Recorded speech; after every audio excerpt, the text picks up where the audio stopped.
Good morning, guys. I hope everybody's doing good. Crazy night and morning, as anticipated. I mean, that's what we were all talking about last night. Kind of joking, but kind of serious, telling everybody to get some good sleep. Crazy morning, and wow, it just pretty much went right off the lows right here. What's crazy to me is how it hit the lows, and then just immediately from that point is when those tweets were dropped in the news reports that there were no casualties and it was less damage than expected, etc., and it just kind of didn't stop all the way up in here into the 32.22 to 27s, and it kind of bounced around until this morning, and then it picked back up. There was that 2 o'clock, that 2 a.m. candle I'm always talking about, and then it kind of just consolidated and pushed up, and then we're seeing a little bit of a pullback, but nothing too crazy. So, you guys, with something like this, what I would generally say is,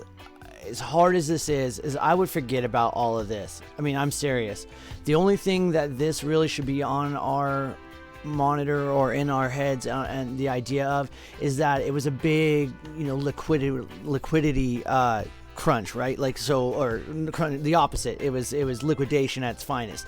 So a lot of that came out right here. So mostly what I would be trading off of for the S&Ps especially, and the NASDAQ today would be, I would be going off of yesterday's session. So I'd be going back into these levels that I got from pre-market and during market hours yesterday. So yesterday's high, 32.54.50, and yesterday's low, which I'm going about 32.31. So again, that 32.32 level that ATG and I keep bringing up over and over, really pivotal area, that 32.32. So, again, I really wouldn't pay too much attention to what happened last night. Obviously, we're going to talk about it, today on and off, and just, it was crazy. It was, unprecedented to see, something that drastic, and it's, at least for a while, it's been a while since I've seen anything happen quite like that. I mean, last December we had that crazy just drop, but it was more like straight down, and then it slowly grinded back up. So to see it just turn around this fast,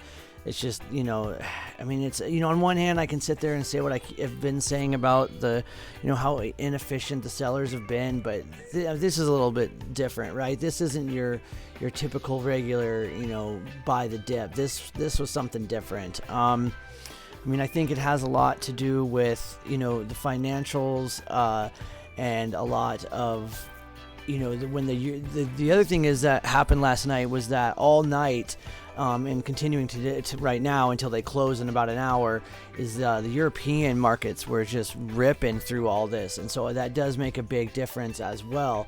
As much as it doesn't seem like it affects, it does have a very, it does have an effect, the same as with the Asian stocks on our market, and I'll get more into that later. It's nothing I want to go too deep into this morning. So yeah, markets plummeted on news of Iran launching a missile attack on U.S. bases and furthering their cyber attacks. They were putting out a lot of bluffing, a lot of fake news, which was smart on their behalf, because look what it did. It worked. It dropped. The only thing that I think that would be really important to learn from this lesson is that if you weren't hedged properly, or you had too big of size and this really scared you, or this would be that wake-up call to start hedging, to start taking your positions overnight a little bit more proper. Just things like that, and feel free to ask any of us, even if you have to DM one of us. There's no problem in that. We're here to answer questions. So, about hedging or about position size, I'm more than willing to go over that with you guys individually. I just don't want to see anybody blowing up is the big thing. Okay, so that's why I keep bringing this stuff, guys.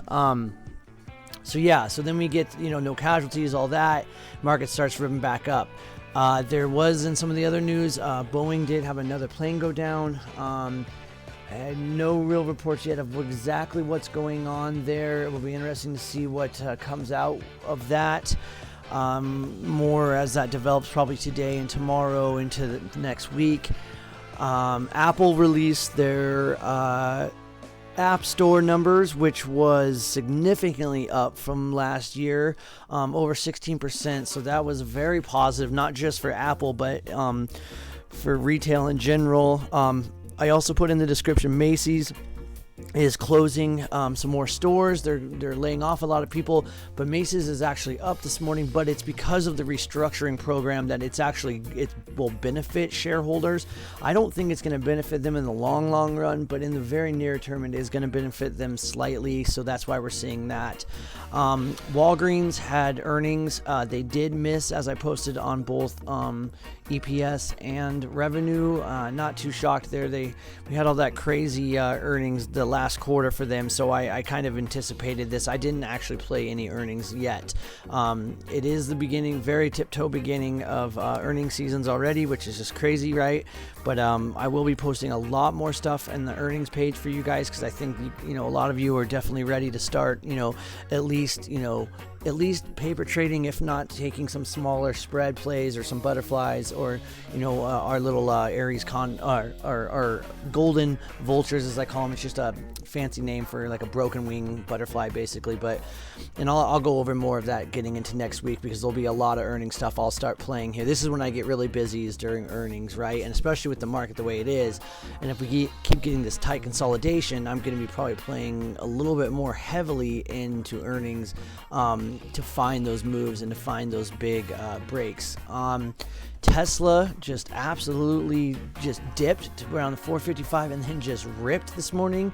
Then the opposite, Lockheed Martin, we've all been watching very closely lately with all of the Iranian news going on.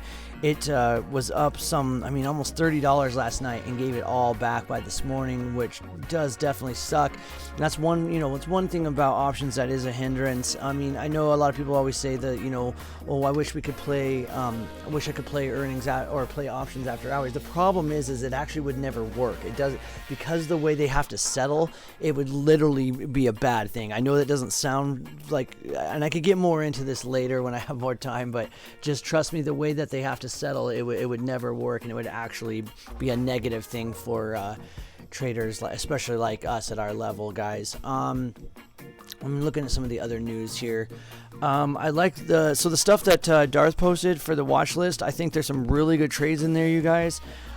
He basically had posted the Arval stuff on his watch list. So it was Twitter, Nvidia, Square, Beyond, Spot, Team, WJPM, and BIAB.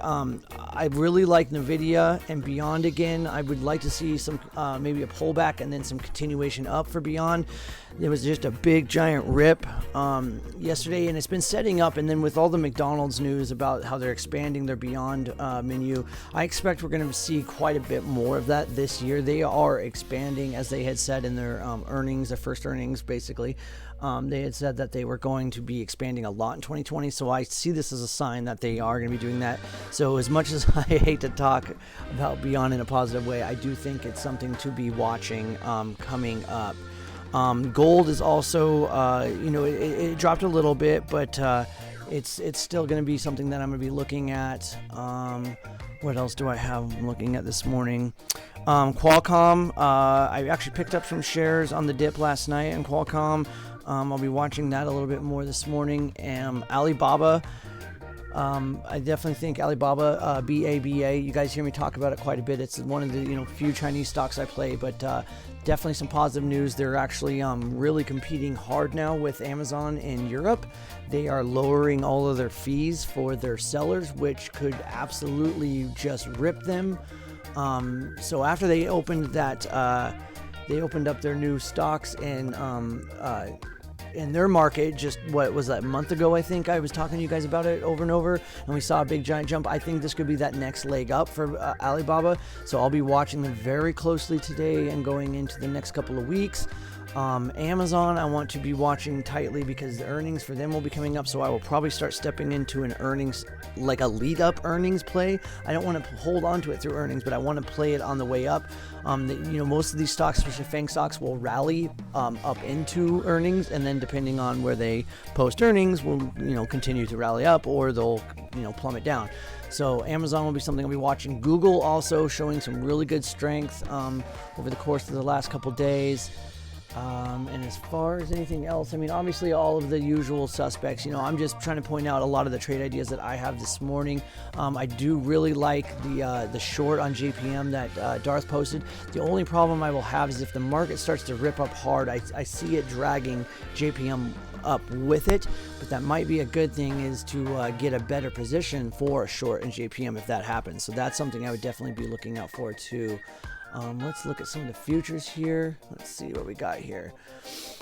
So one thing that I think is significant to watch is that we did hit a high of 93.12 in the VVIX, and then a low of 89.88. So it never really dropped very far down. So this is still, you know, a little bit sketchy. Especially when it's up anywhere above 90 is kind of the magic number for the VVIX. You guys always remember that, the 90, 90, 90, 90.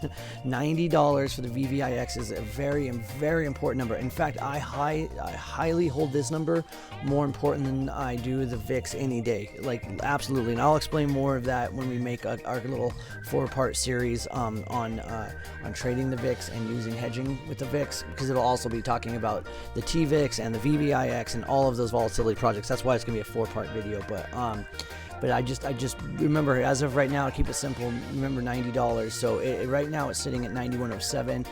The VIX did hit a high of 14.84, and actually I thought I saw it up higher. Yeah, it was like it hit like 1525 or something like that this morning, but it is back down to about 1386 as of right now. The magic number in the NASDAQ today will be 8888 and some change, but that should be pretty easy to be watching out for. So 8888. I think the magic number in the ES again is going to be, watching to the downside, is 3232. To the upside again is going to be that 3248. So those are very, very significant. I think we might be range bound today and stuck inside of there. It'll be hard to tell. So oil did go all the way up to 65.65, and it has dropped off quite a bit here down to 61.31. However, it is still holding that $61 level that I'm always talking about. Gold hit a high of 1613.30 this morning, but back down to 1577. I'm still holding on to my last 2 contracts in here. I don't know. I wanted to get out. I would have loved to get out of that 1613, but I was just hoping to get out somewhere over 16. So I may see what kind of action we have over the next today and tomorrow. Depending on that, I will get out. I've had nothing but this has been an absolutely monster of a trade for the last week for me. These gold contracts were one of the best trades I've had in a while, to be honest. Like P&L and percentage wise, it's just been ripping. Bonds not doing too much. They're actually sold off a bit here from the high of 159.19. It's down around a 157.16. So I'll definitely be watching that, and I'll be watching the 10-year as always. I'm trying to see if there's anything else before we open. A lot of today, you guys, we're gonna have to, like I said, we're gonna kind of have to just kind of forget what happened last night, essentially, you know, in a sense, and I'm just going to be trading basically from here up.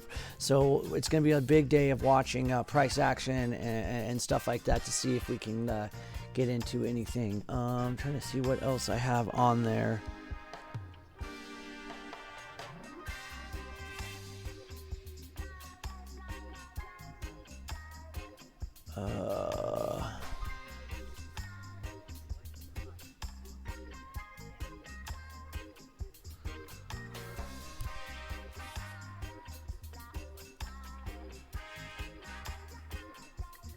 Sorry guys, I'm looking through all this stuff real quick. Give me 1 second here.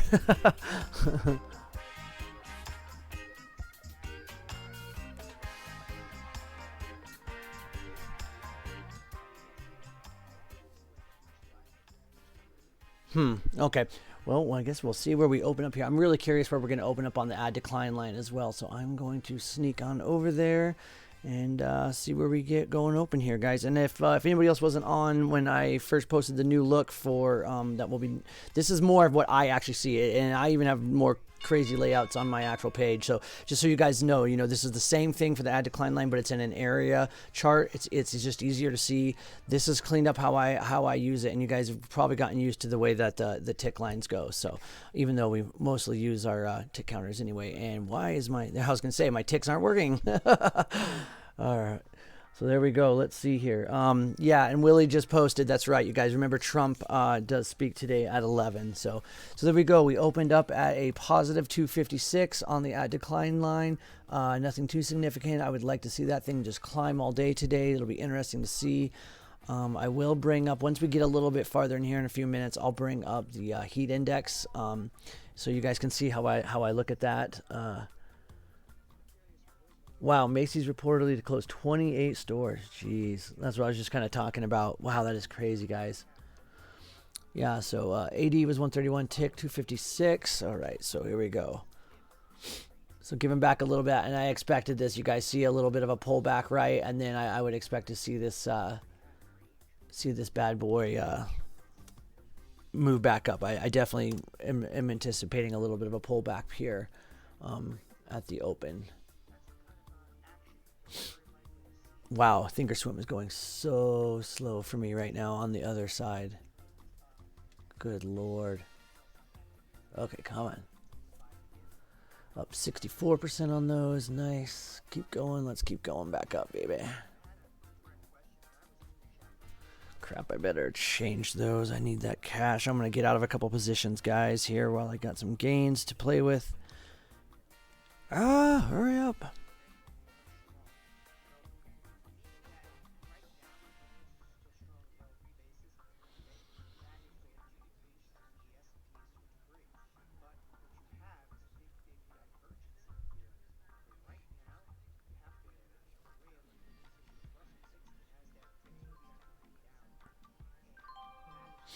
There we go. I got out of a couple of positions real quick. I don't want to.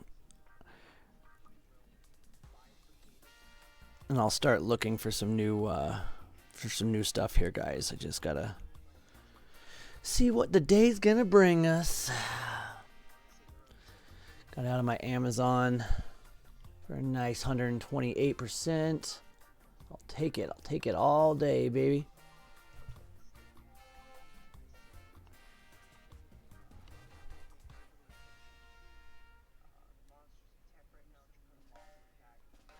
So Fang stocks are just kind of wobbling back and forth, guys. I will look at them in just a second. Just give me a second. I've got a lot of stuff open, and I've got some good gains. I got 85%, 128%, 158%. Holy cow.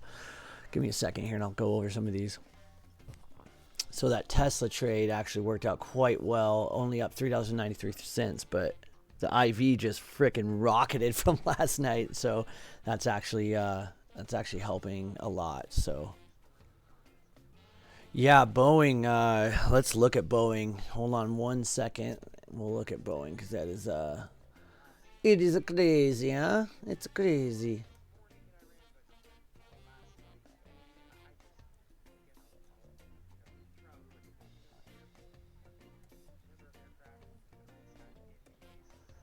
What the heck are you doing to me, Boeing? Yeah, let's pull up Boeing here real quick. So you can see Boeing is what's going on here is it's all morning. It's been bouncing off of the VWAP, right? So this is going to be really, really important. It did break it just here, but then they regained it. So what I would be watching for is I'm actually long on Boeing right now, believe it or not. As crazy as that sounds, especially long term, I'm definitely long on Boeing. It's only down 1.2% here, about $4. This would have been a great entry as it broke back above VWAP here. I definitely, you see where I've got these 336 line in here.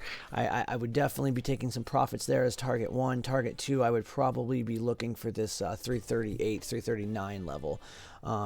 We'll see though. It might fall apart here, but I actually am somewhat bullish right now on Boeing, if you can believe it. I know that seems a little crazy, but I want to look at Alibaba here while we got it pulled up.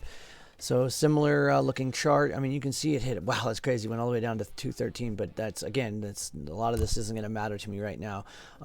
So again, it's just critical that it holds this VWAP for first most, right? And then I also, on the larger time frames, we'll be looking at, the Kelt. So like on the 4 hour, it's holding the middle Kelt, and on the daily, it's just sitting right on top of the upper Kelt, which I can show you here on these other charts. So I'm looking at them on the other screen. So you can see here on the daily, it's got to hold this upper celt. It's been holding well above it for, for months here. And you can see on the weekly the same thing, right? But on the 4 hour, it's got some nice support here on the 14 and the middle celt, so that is definitely keeping this bad boy bullish. I would again like to see, like about what I was saying about that 219. If it could break this upper celt on the 4 hour, this thing could absolutely rip. So I'm definitely be watching this this BABA play. I mean, you can see it's already pushing up pretty strong here now, trying to get back over positive. So that's definitely good to see. I want to check in on the Apple. I think what happens with Apple is we keep hitting these every time we're hitting this 300, I think there's a lot of profit taking. I really think, though, if it can get up and close daily up above 300, I think then that's where we can get this next big push up for Apple. I am so bullish on Apple, especially with the good news that came out this morning. Let's pull this. Actually, I'm going to pull up the 2 minute. I want to see a little bit more detailed on the 2 minute what we're looking at here.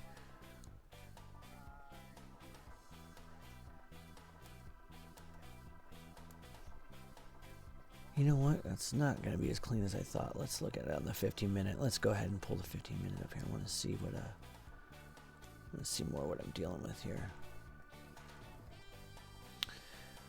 So again, I'm not too worried about this. I'm more looking at this and this from yesterday. So yeah, so there's going to be some resistance here on this 298.97 or 290. What is that? Is it? So 299.0304 ish. But break above that, we need to get above yesterday, so that's that 300. It's just gonna be so critical to get above of this, and it really now it's running into resistance instead of getting support on that VWAP. So it popped above it, but it's so hard when we get these just erratic moves out of the gate. It really is gonna be struggling if it cannot hold and close above this VWAP. That's gonna be very hard to be pushing up against it. I think it'll easily do it here and hold it. It's a matter of not just getting over it. It's a matter of closing above it, especially like on a 5 minute candle or a 15 minute candle. It's going to need to hold that down. I do think, I mean, obviously it probably needs a breather. I mean, you can see here on the 4 hour, we've had some decent consolidation. It has been consolidating around in here, but this thing is, I mean, just look on the weekly and the monthly, especially. Look at that thing, just ridiculous. It's just beautiful, though. Beautiful uptrend, but and on the same on the daily. But I mean, this thing is going to need to breathe, but it definitely needs. I'd like to see it close above 300 and then just hold that for a while. That would just be awesome. Very, very bullish for Apple. Let's look at the rest of the FANG stocks here this morning. So Facebook is just up about 98 cents now, so pushing up into the positive, which is definitely helping the market here. You can see it's starting to push up decently. Apple, we're going over. Same with, they're all pretty correlated well, except for Microsoft, you guys. So it's kind of all a similar situation. So Amazon looking nice and good. Facebook, or oh my God, I cannot talk this morning. I'm sorry, you guys. Netflix looking really nice. Google looking strong again. I really want to see Google. I'd love to see this thing get above the 1405 and hold that up here this morning, and then we could get a follow through to like 1410, 1415 this afternoon. Microsoft definitely lagging behind. It did, but I mean, it hit a low of 154, and I don't know how many of you guys really pay attention and play Microsoft that long, as much as like me and Apex do, but it doesn't make huge moves, but it makes consistent moves, and that's what I like to see. So right now it's definitely lagging behind the rest of the actual FANG stocks, but I do consider, I always have for the last few years is used it's FANGum for me. It's FANG plus M. So go ahead and look at my Momos. So Boeing kind of having obviously what we expected to see. I'm still, again, I'm not saying that I see this thing ripping $30 today. I'm saying that I see this as bullish in the long run, but with the news of today, I think there's a lot of support here right now on this 4 hour. It's resting on the middle celt as well as the 14 and the 30 MA, but it breaks that, and there is no way we won't see 325 today. So that'll be something I'll be watching. So if I see this break this here this morning, I probably will get short Boeing into here. But if I see this thing holding up, I may try to go long for that 340. So it is kind of a, if A and B happens, then C, but if not, D plus E, you know. So as of right now, it's got nice, good, strong support. But if it breaks that, I'm definitely bearish. But I am bullish long term, just so everybody knows. But near term, it's going to be 50-50.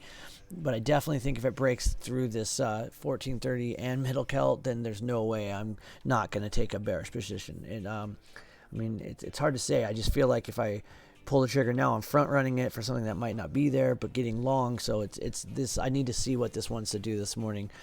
Roku is not coming back as strong as some of these other stocks. It's down already $2.33, so 1.56%. Activision looking very strong once again today, so it's had a beautiful run the last few days. I mean, look at that, from a low of 57.65 all the way up to 60.71, and that's great for a $60 stock. That's awesome. So up about 0.6%. So I would like to see this thing continue to push up here on its highs.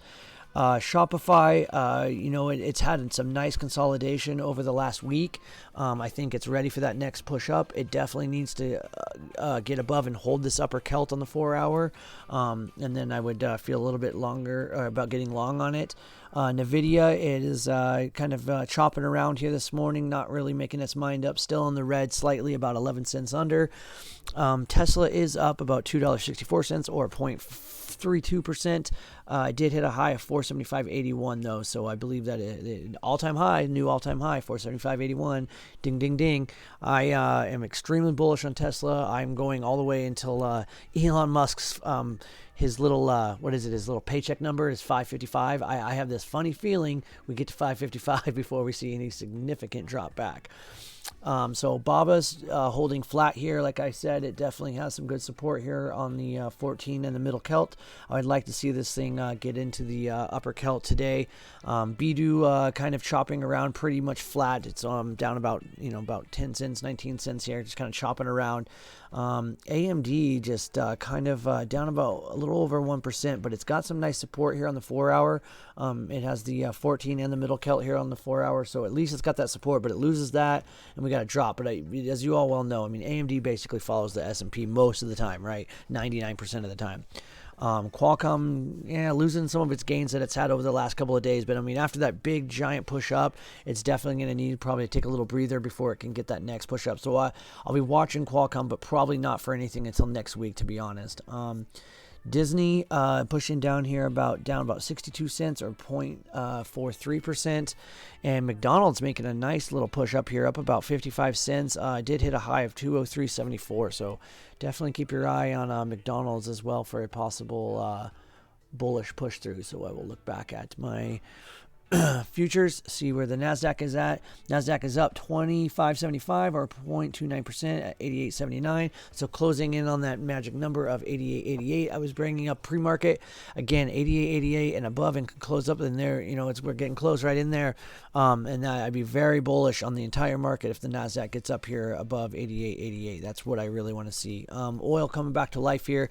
Financials starting to look really nice there. XLF in the middle on the top, the top bar in the middle, XLF, $30.74, making a nice push up there this morning. So that's definitely going to be helping the market out here. So so far so good.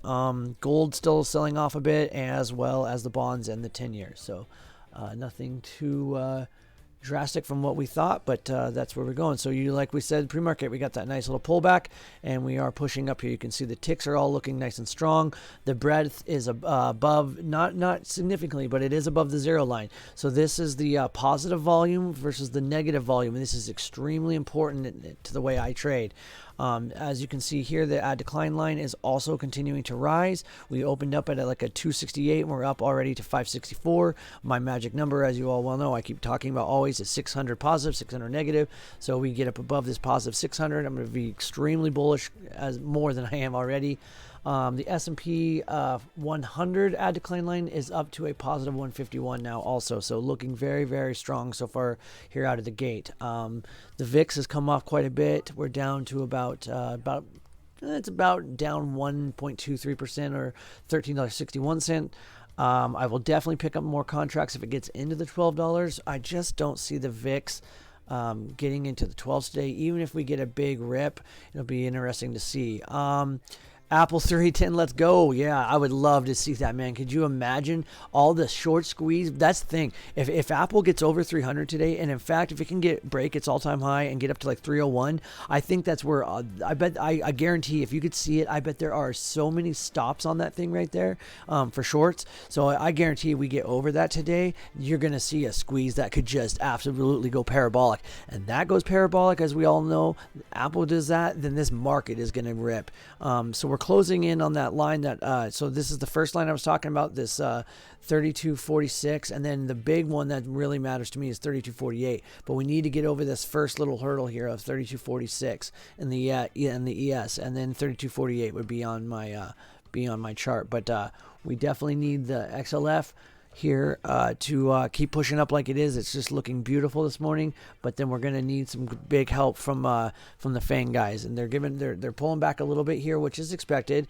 But definitely want to see this is that first 15-minute chart. So this is usually how it goes, right? But I have a feeling we'll get a slight pullback, and then we're going to start pushing up and maybe a grind. It's going to be a choppy day, guys. But if Apple can keep pushing up and get over that 300, I think we could see a really big push. So like I said, I do expect a little bit of a consolidation here, but nothing too drastic that we can't weather the storm, so to speak. So. That's kind of a crazy little candle there.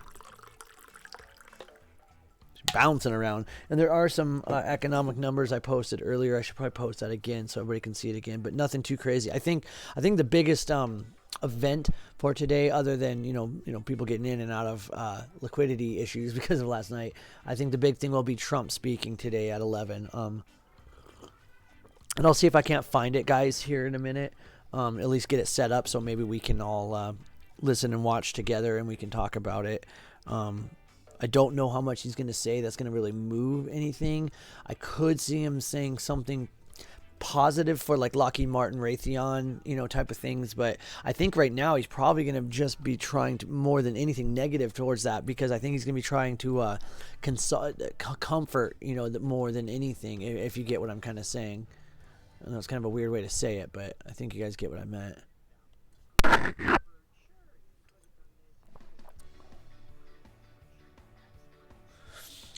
Nice. My SPY calls are at 150%. How did I got lucky on that freaking strike. I grabbed 324s yesterday when they went down to like 14 cents. Do I take those profits now, or do I... I think I'll wait till we get at least some upticks and get stronger candles up here, because I don't think we're done yet nearly. We are, what are we in SPY? We're up 0.21%. So what a comeback. What an absolutely insane comeback. I mean, I know I said to forget about it for tonight, but I don't know if I'm going to be able to forget about it. It was just such a crazy, crazy thing to watch last night. Predictions on the Trump speech. I think I'm going to say what I said. I think it's going to be all, what's that word? Fluff they use. The word fluff, it comes to mind. I think it's going to be a lot of, we had to take out this bad guy, don't listen to the fake news, the do nothing Democrats. We kept it from being another Benghazi. There's going to be, I guarantee those are the talking points, but I think it's just going to be a lot of fluff.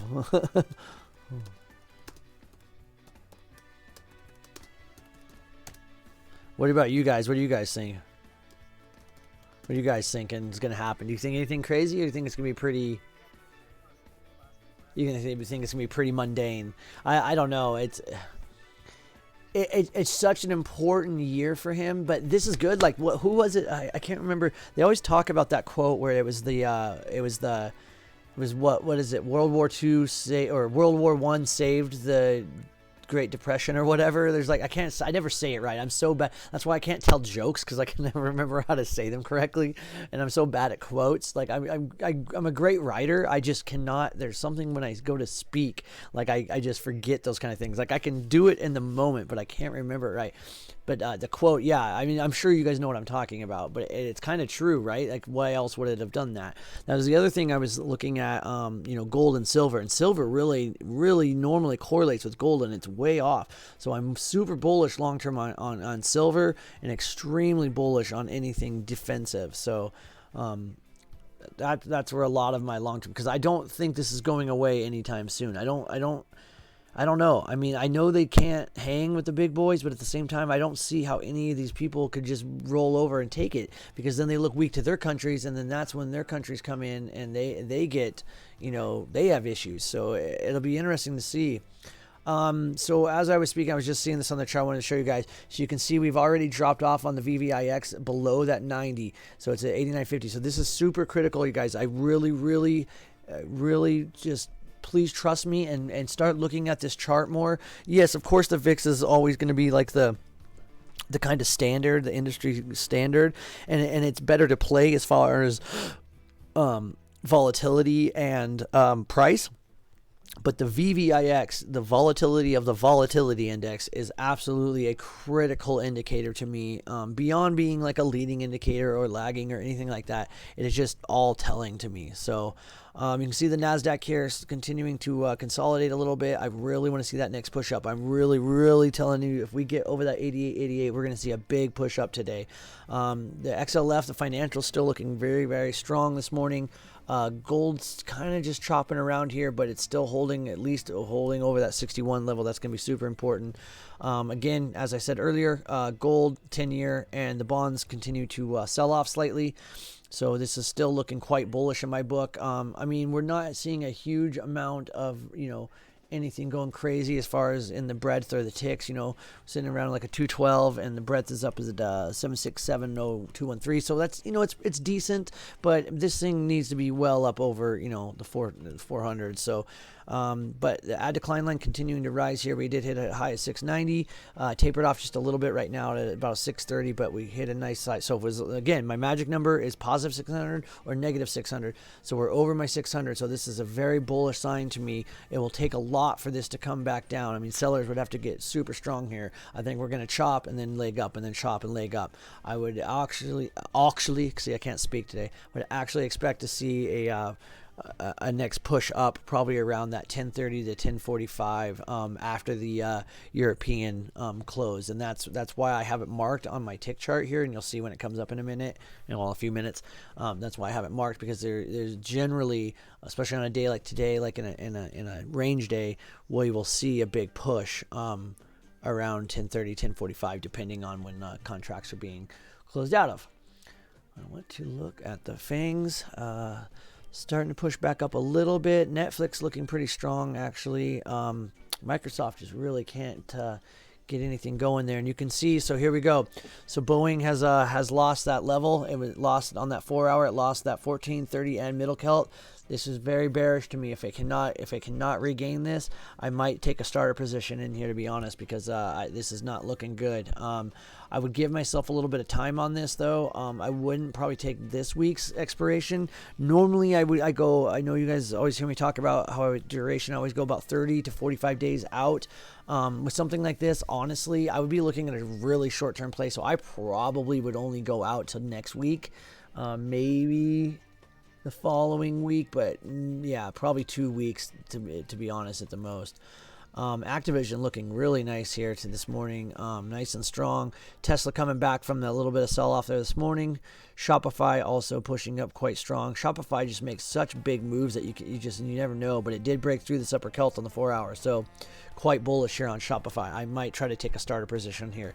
Again, I'm going to be taking much smaller positions than normal, guys. Everything is just getting to this crazy level. And last night, is just that perfect example of why you don't chase things, right? Or over position is what I should say, not chase, sorry. Come on, Baba, break that upper Celt, baby. Hey, do it for daddy. I need a new pair of shoes. I want to take a look at Apple, see what we got here on the 2 minute. Apple, I feel like, is going to be really the the big push for this morning's move. So you can see here, this VWAP is so critically important. There we go. Right as I said, it breaks it. So I'd really like to see this thing close over here and get that nice push up. Because, man, if we can get over that 300 and close up over 301 on the 15-minute, especially like a 60-minute chart, oh, man, this thing could just go parabolic today. I feel like it's just, I don't know why. And it's nothing fundamental. It's nothing technical necessarily to me. There's just something about Apple right now that I'm so freaking bullish. And it's funny because it's so overextended normally to me that I really feel like there's something happening there. Dang, up 228% on those SPY calls, guys. Oh, wow. Awesome. Frick, yeah. That's all. Hell yeah. That's what's up, baby.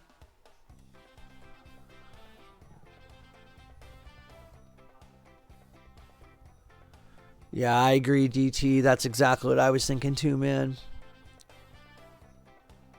Fluff sounds about right. Iran does not really want to go to war with U.S. and Trump knows that. Totally agree. Yeah, it doesn't seem like he wants to go to war. Think the stock market matters too much for him.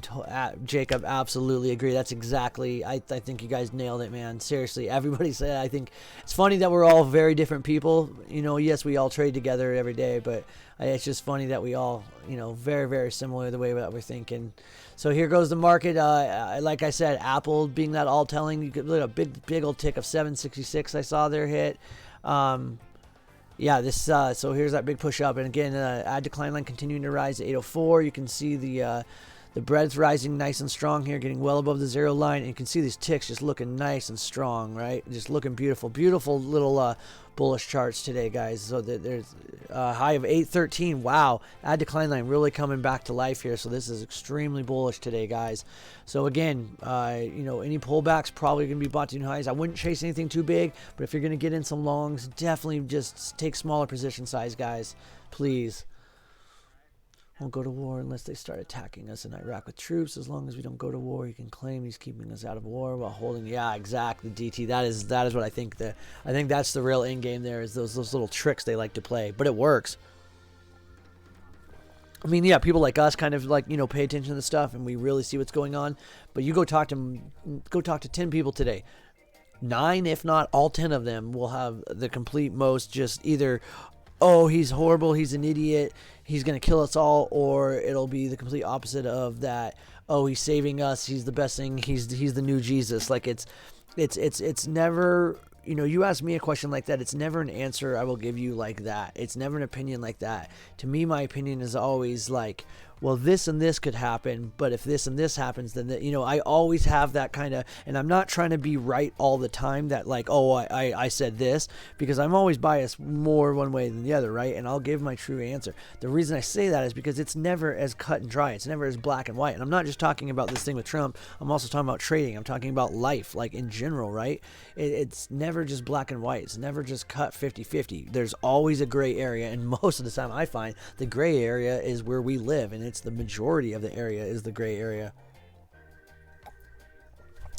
So airline stocks actually looking up, surprisingly. UAL, I put that in the description earlier. There was some news coming out about they're working that deal out with Boeing, but Boeing's trying to hold back on cash flow to them for it. But at the same time, they've now got to pay a bunch of money to several different airports, and like, I just can't believe that the airlines would be held accountable for that. That's so ridiculous to me.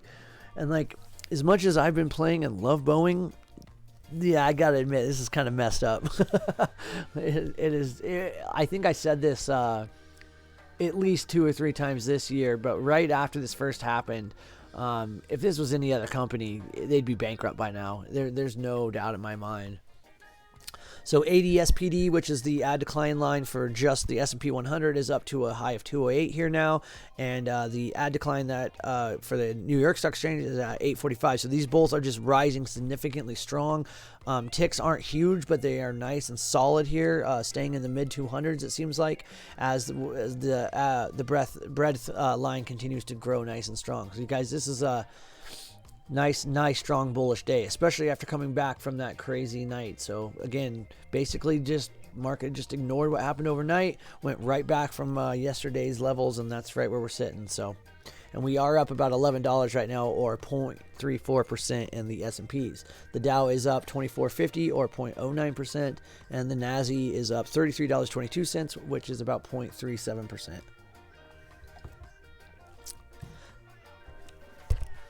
So it's so hard because you got all the different numbers from the indices. So, and you've got like the different expirations.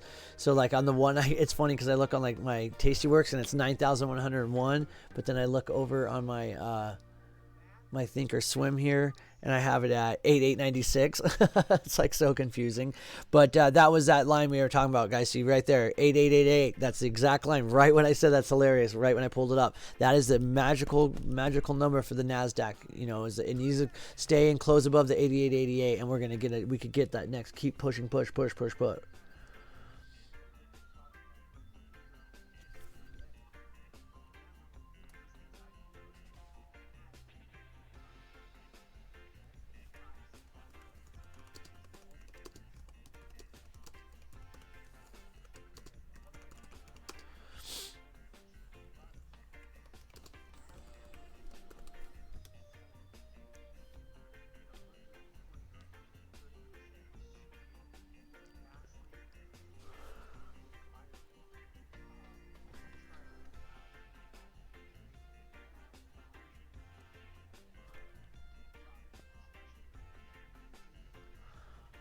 Beyond is only down about, what is it, about 12 cents? I was expecting more of a pullback. I wanted to buy the pullback. I wanted to get a bigger pullback on there, but not going to happen.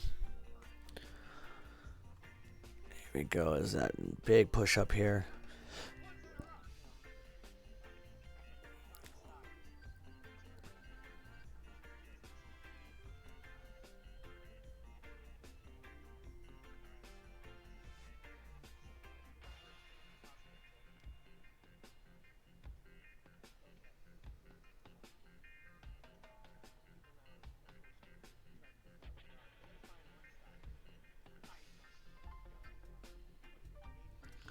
All right, let's see here. I need to switch to my SPX. What do I have in the VIX? I'll need to leave those alone. I'm looking at my VIX stuff because I don't think it's going to get into the 12s, but I want to be ready so I can load up on VIX. Wow, those SPXs are up 300, 268. Ugh. God, I should have grabbed a couple of those yesterday. So the expected move today was $12.94. So going off of those lines, I would be looking at. So this is that critical line, guys, 32.48 right here, 32.48. So that we need to close above that, and if we can, this is where this thing could really rip. There's going to be a lot of stops right here. It's been for days. So this is going to be a critical line. Is that 32.48? I know I've been bringing it up a lot, but it's because it's very, very important, you guys. So that put us at 32.52. Would be target 1, and then target 2 would be 32.56. Okay. Sorry, I'm trying to do math in my head. And those were not ES levels. Those were SPX levels. Sorry, guys. I know it's off about like $1 right now. And they're correlated, obviously. It's just because of dividends and payouts.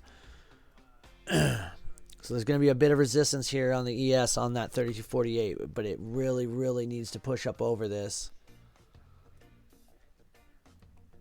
This is that all-telling level. So this is, I'm glad we got here as early as we did.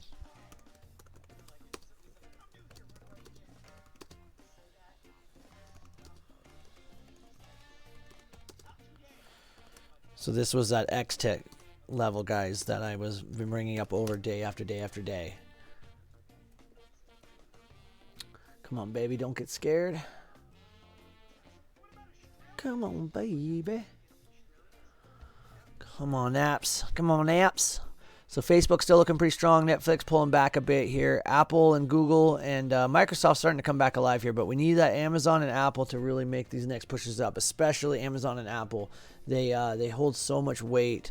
in this thing. So that Boeing trade is working out slightly here. I really want to see it get down. I'll probably take profits today if it gets down to that lower Celt. I'll definitely leave a contract running for the rest of the week because I think if it breaks through that, it's such a strong level there. You can see it held it a couple of days ago, but I don't see any reason it couldn't get down there, but it could bounce right off of that. So I'll definitely take profits there. Roku continuing to fall apart here as well. It's down 2.66% or $3.68. Activision continuing to kind of hold on to its gains, but not doing too much after hitting that high of 60.89. Still holding up about 34 cents at 60.68. Shopify pulling back a little bit on its little push up there. It needs to, it's finding a bit of resistance here on the upper Celt on the 4 hour. Nvidia is still just chopping around, as well as Tesla kind of just hanging around. Still up about $3.77 though. BABA going to run into resistance here on the upper Celt. It will either pull back a bit off of that and give a good entry, or it will break through, which I will not chase, but I've got a couple contracts in there that I will just probably let run. I think they're February monthly, so I've got a ways to go. Bidu looking decent, up $1.16 at 137.88. AMD is holding support there on the 14 MA. Definitely needs to catch a bid here and get pushed back up. I mean, it's good consolidation though. You can see consolidate, push up, consolidate, push up. So I actually expect this thing probably to consolidate a bit today and tomorrow, and maybe a nice push up for Friday would be awesome.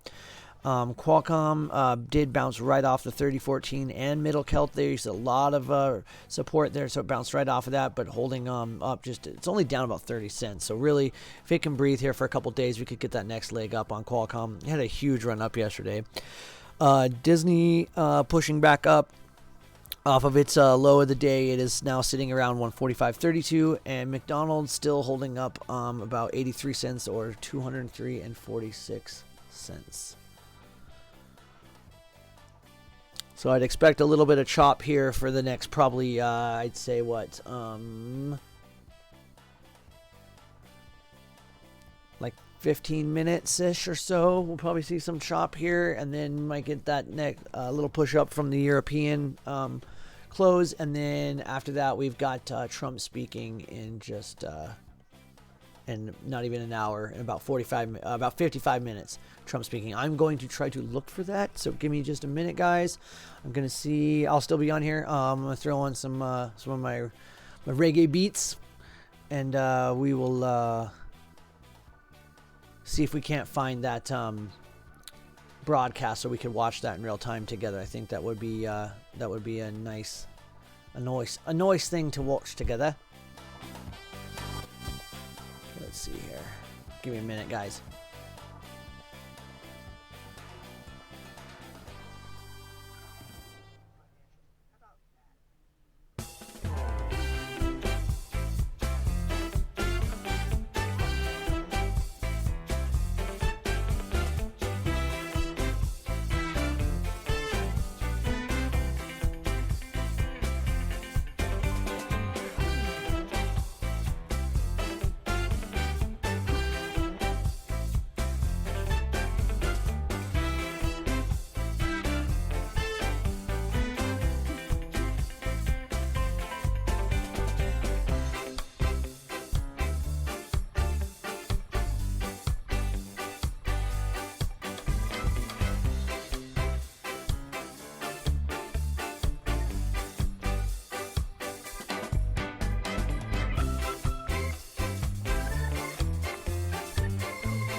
Huh.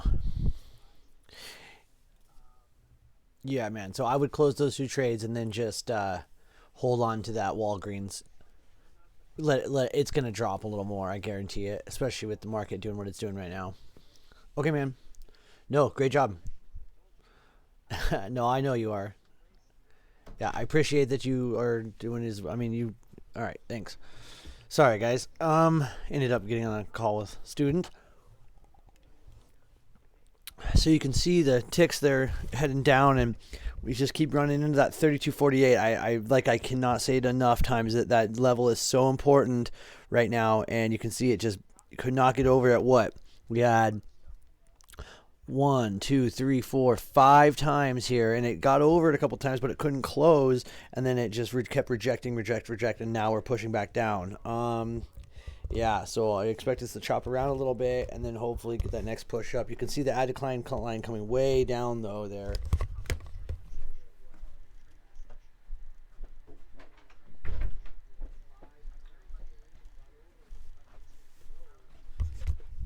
Kind of funny. We got some good news out of the White House saying that we're not going to escalate anymore, and then the market starts to drop. Like, is war bullish today? uh, all is well. Missiles launched from. I already had that one, so I don't understand how that's from today. I already heard all this. Can I tell the future? Am I psychic or something? Because I swear I already heard all this. Yeah, I know. ATG is bringing it up. Where's the count? Freedom, booyah. I haven't heard from those guys in forever. I think school for most of them.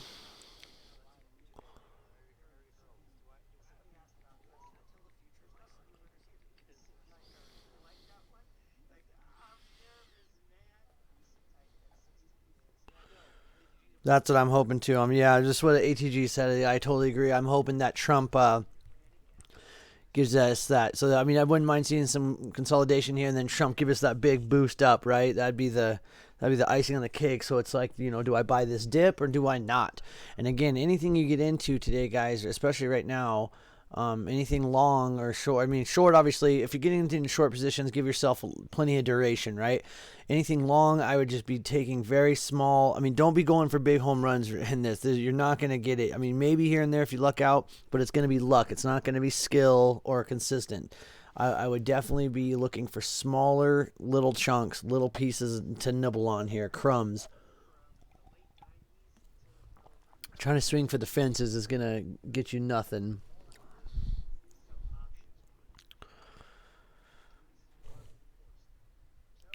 What did happen to the Count? I haven't heard from him in forever.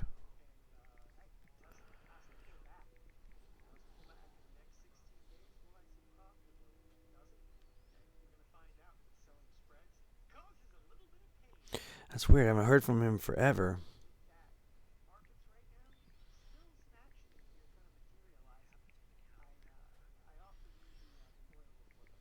It's been a while.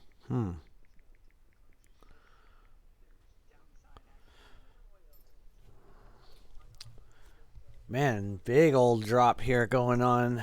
Yeah, the ticks are getting pretty negative. You can see the add decline line falling apart here, and you can see the breadth now below the zero line. So this just was a nice move up. It was a beautiful move up this morning, and then so I don't, and I'm looking at sentiment and stuff, trying to figure out if this is a buy the dip. I mean, I definitely think we're gonna get shopping around. I don't think we're gonna get a huge drop or anything, but glad I took those profits when I had them. That's why I do that. That's what's kept me in this game for so long. Seriously, is that I sometimes I don't get big, huge moves, and that's fine with me. I get consistent gains, and sometimes they're little, especially when the market's like this. I've had this happen many other times before. You guys, you just got to take what you can.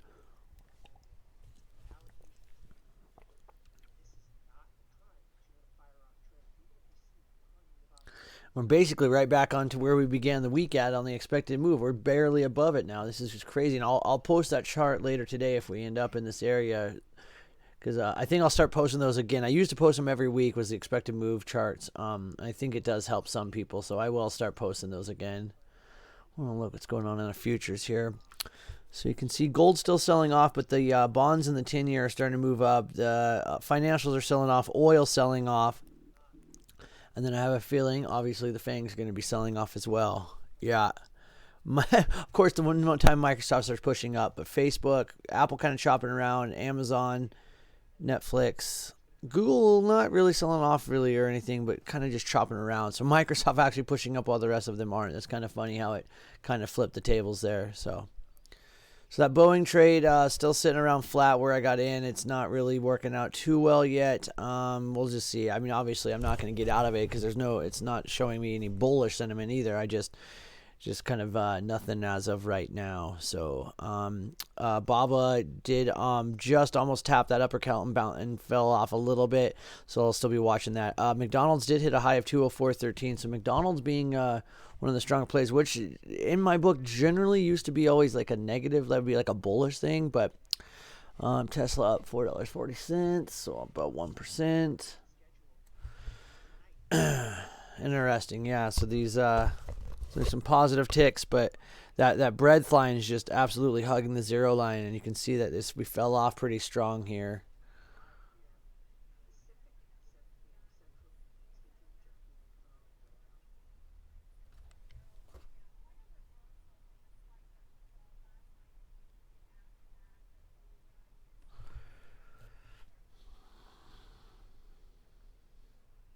Oh crap, I just closed out those crude oil numbers.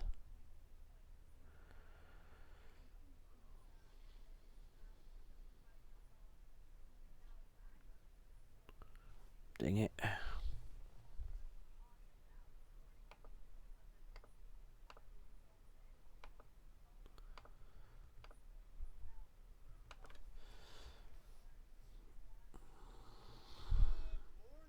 So there's the year. So see that, guys, that's that line I'm always talking about. That's what that is on there. When you see that, that's the European close. That's what I'm always watching right there. That's what those are.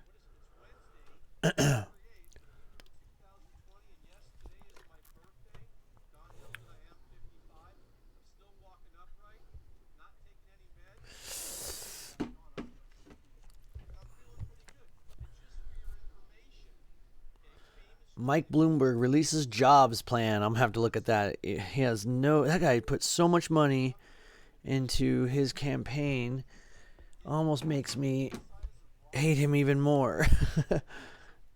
Just so rich. It's so filthy. Such a filthy rich man. So if Trump already released that statement, what else is he gonna get? I mean, then we were absolutely right. We were absolutely nailed at what we thought he was gonna say. So we absolutely nailed what's going to come up, because I don't see anything else he could say. He already released that. It's kind of funny. You'd think he'd want to save, like, especially him being such a, what's the word, showman. He'd want to save that for his speech, but I guess not, eh? Huh. Oh, Trumpy Trump.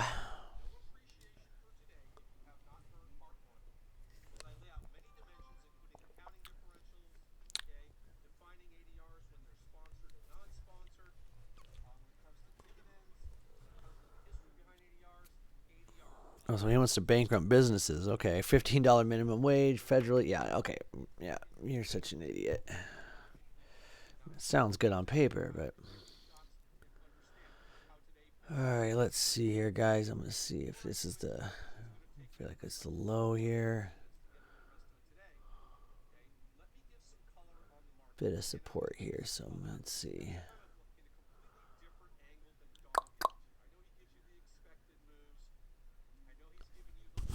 I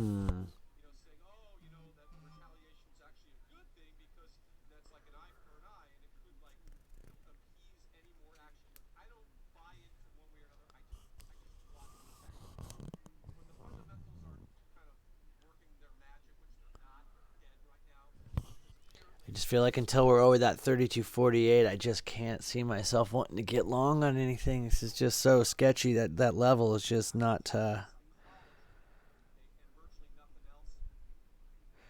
Yeah, no, I got you, DT. I take those just... I mean, yeah, of course I take them with a grain of salt too, but no, that's official. That's definitely official. And I know that something else was said like that. I can't find it right now, but I know it was said. some point last night or early this morning that because I know they had said something about they weren't going to retaliate anymore. Like they were done. That's all. Like it's so ridiculous to me. It's like what a little kid says when you're like playing war, like literally like when you're like 12 years old and you play war with your friends and like okay, well I'm not going to punch you anymore. I just had to get my 2 hits in since you hit me. And like that's basically what they're saying. Like it's like literally the most ridiculously childish thing I've ever heard. And we're talking about people's lives here. And then the whole airplane accident, in quotes. I'm sorry, I'm not buying that for a freaking second. And then Trump saying that, but I swear there was something where he had said that he was, or maybe it was that maybe it was if they did retaliate, then we because there was the whole thing about if they retaliated or whatever that we would end this really quickly, which I agree. I hate to say it, but honestly, that's the way it should be. Don't waste time. Don't make long 50-year wars. Just get it over with. And I'm sorry, but somebody like that, yeah, do it real quick. Yeah, LK's looking beautiful today. Been looking beautiful lately. I mean, this has been a great, pretty much LK has been, any pullback has been, a buying opportunity.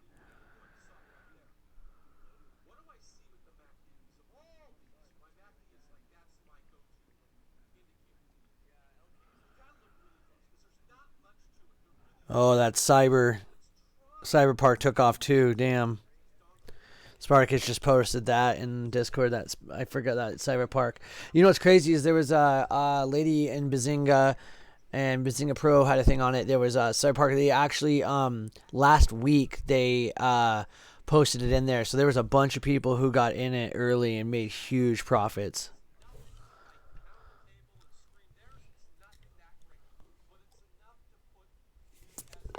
It's funny that he's posting that as I'm watching Yahoo Finance live and they're talking about cyber attacks. It's just weird how he was just asking that, and then it's like in real time they're talking about it. Maybe he's watching it too, but I don't think he is.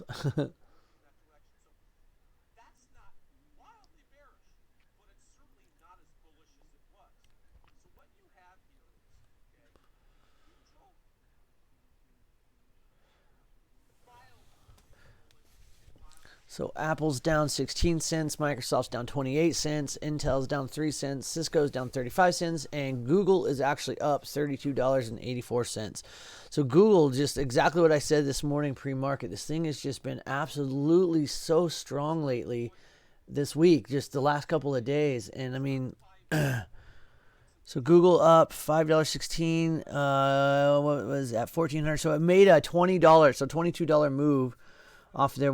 Some of these lows were crazy. It's so hard though because of last night. Yeah, I mean Apple was clear down at 292. So again, I'm trying not to count that. So basically, I'm just looking at trading. I want to see if they break certain ranges. So here on Apple, I would say I'd cut my calls if it got below only about another dollar.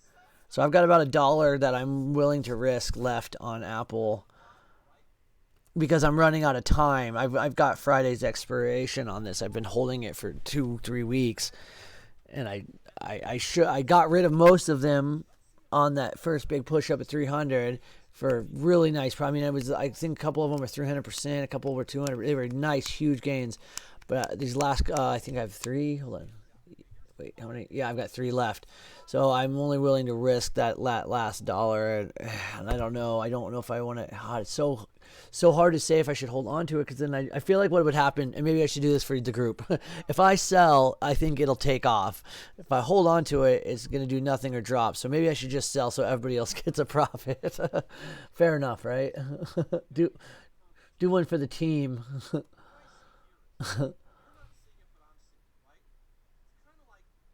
I've had that happen so many times though, that where I almost am superstitious about it, where I really believe that, and it's I know I have no control, but somehow there's something.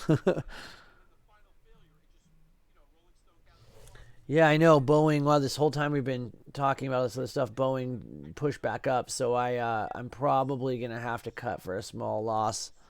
Yeah, you can see it already got back up there. That's what DT was just pointing out in Discord. Yeah, so I had it all the way down here. I had a nice. I was only. I mean, I was up 5%, so obviously I wasn't gonna get it. But now I'm down 2%. I'm giving back a little bit. I don't know. We'll see here. If it closes above this middle Celt, I'll probably cut it for a small loss. Otherwise, if it, especially on the next 4 hour candle, if it opens up below this middle Celt, then I'm golden. I would believe, and 8 out of 10 tries. But if it gets above this middle Celt and then opens the next 4 hour candle, then I'm definitely going to cut it for a small loss before it turns into a big loss. And that's basically how I trade that guy. So that's a good example. I'm glad DT said something while this was happening in real time. So you could see what happened here, right? So we were watching this morning. For those who've been paying attention to what I said that it had all the support here, right? It had the 14, the 30, and the middle Celt. I said that if it breaks that, I'm feeling very bearish, as that is a lot of support to break, and then it becomes resistance, right? That's how it is, right? Support becomes resistance. What was once resistance becomes support, blah, blah, blah. So it broke through that. I waited for an uptick on it.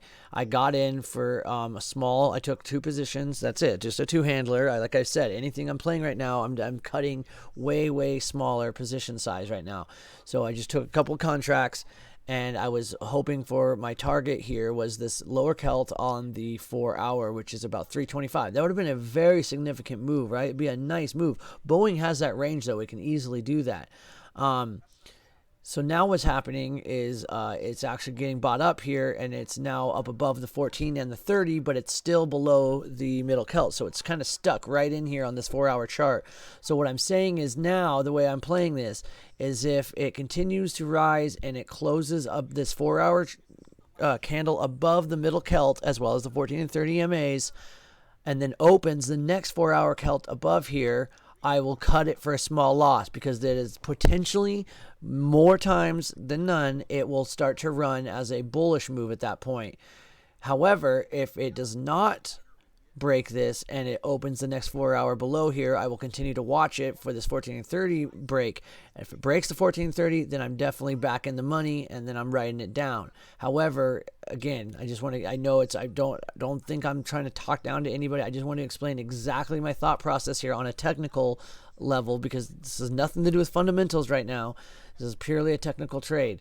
So if it breaks above here and closes here and then opens the next 4 hour candle up, it's going bearish. I'm taking that small loss. I can take that, right? I risked 2 to make 5. That's where I'm looking at, right? So you can see it's starting to push back down here. This thing's going to chop around, but it's going to, really the next candle is what's so uber important for me. Now, I mean, obviously if it races down here, I'll take those profits, but this is a good, like, in the moment, real time kind of trade of what I'm looking at and why we watch it on these larger time frames. Yes, on the other charts, I click on it and I will watch it on the 2-minute, the 15-minute, the 1 hour.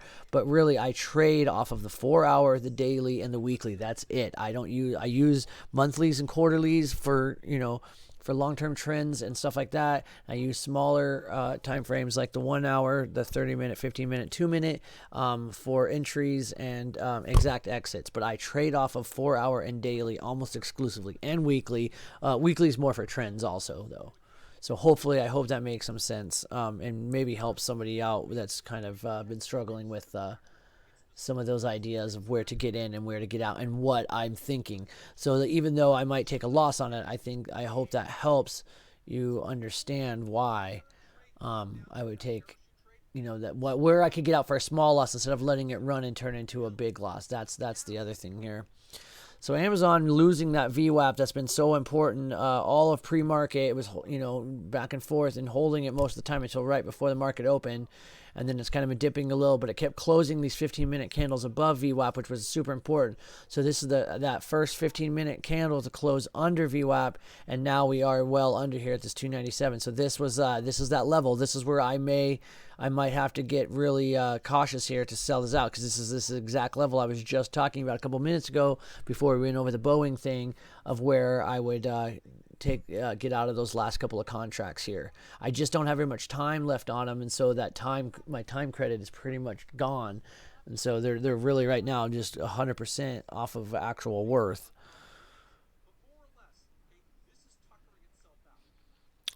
Yeah, Shong Shadow's talking about Amazon, some calls here for earnings, and that's exactly what I was talking about pre-market, winding up for that Amazon pre-earnings rally, and I totally agree.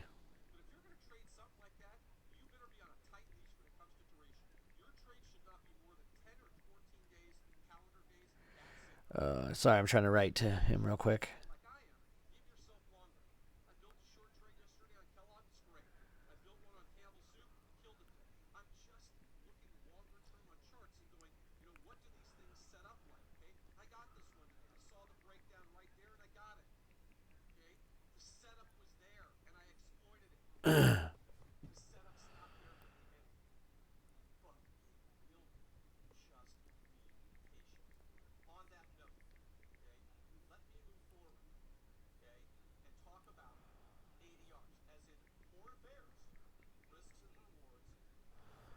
Okay, sorry, I was trying to write to him real quick. So yeah, you can see this apple's kind of falling apart, which is going to bring the market itself down as well. Um, just so much weight's been in this Apple stock. I mean, we know that's how it works, right? But and if the other FANG stocks aren't really helping here, which they're not too much, you can see Facebook still kind of losing those highs from the day. Netflix kind of still chopping around, but Google and Amazon being really critical. Microsoft kind of coming back alive, but if Apple and Amazon and Google aren't doing much, then this market can't do much either. And if we look in our futures, yeah, see, and the financials are doing the same thing. Did hit a high of 30.75, but it's really pushing down. As you can see, oil really selling off. I mean, we're down to 61.08. So if it loses that 61 level, like I've been talking about, that is not good. Bonds and 10 years continuing to push up. Gold continuing to sell off, which is very strange. And you can see that the VVIX here is already all the way up to a 90.85 now. So this is starting to push back up pretty strong here, as well as the VIX itself is pushed back up to 1392. So definitely something to be watching out for. And the XLP, the reason I include this, you guys, is this is like the opposite of XLF, right? So it's like when the financials are moving down, the XLP will be moving up, and so this is like a bearish indicator to me, right? So all three of these, the 10-year, the bonds, and the XLP moving up is a bearish indicator. But the fact that gold's kind of on its own lately. It's been kind of interesting. And then just even last week, bonds and the ES were moving together in correlation. It was the most bizarre thing. It's very, very rare that happens, but for whatever reason, it was happening last week. So it was making it really hard for me to watch my normal indicators that I trade off of. So contracts coming way in here, especially on the SPX and the SPY, especially the SPX, like holy cow. So they were up like 300%. These are all the way down to 63%. So now I may be looking for some duration. Let's see, what do we got on the monthlies on the 17th?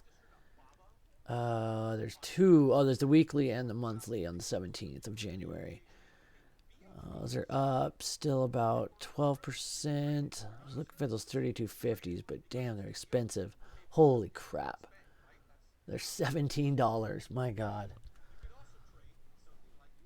Not even that high IV. Well, that's pretty high IV fare. God, it's only 8 days. But it's 10%. Oh, it's 11% implied volatility. That's why. Wow, there's some huge contract size on the put side. And the call side. Massive volume. Wow.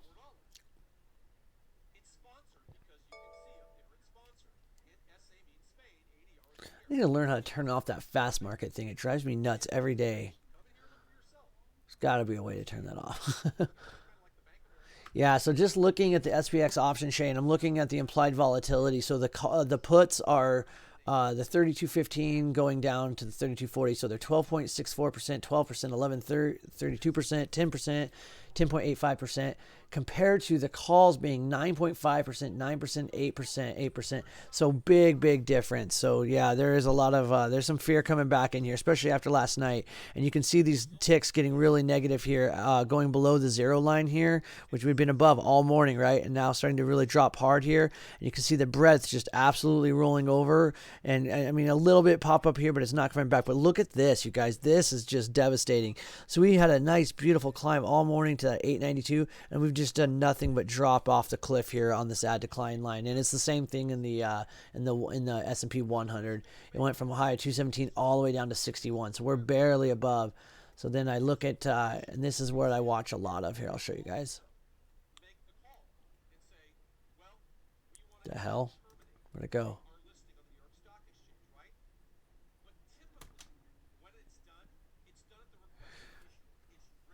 So I don't know how many of you remember me doing this, so I'll walk through from the beginning. So you make the so this is under the Market Watch tab in Thinkorswim.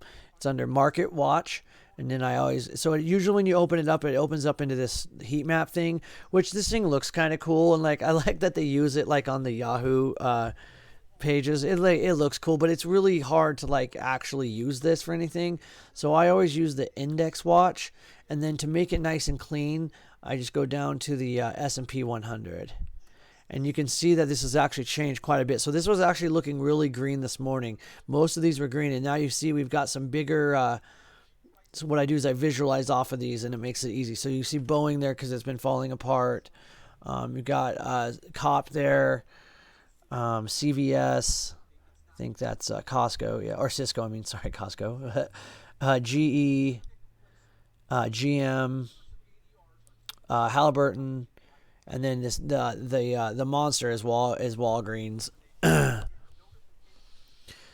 But you can see that a lot of this was all great. I should have showed it the first thing this morning, and I apologize that, but I should have showed this. But you can see just the visualizing of it. You can see that it's starting to flip over pretty significantly. And then what I really pay attention to is right here. I like to look at these. This almost like looking at the add decline line, but in like a actual capital and volume ratios. So you look at the volume here, and we're advancing 100 million, 146,000, 106, like 50-50 slot fest, right? And even though these are almost double, like 50% apart, but yet the volume is similar, that's why that breadth line is rolling over so hard. And then you can look at the put to call ratio, and it's significantly bearish. So that's why we're seeing a lot of this rollover that we're getting right now. So and I will talk more and more about that every day, and I'll try to get a little bit more, because I don't want to like overwhelm anybody and slam it, because it gets confusing when you're looking at the same thing like 4 different times.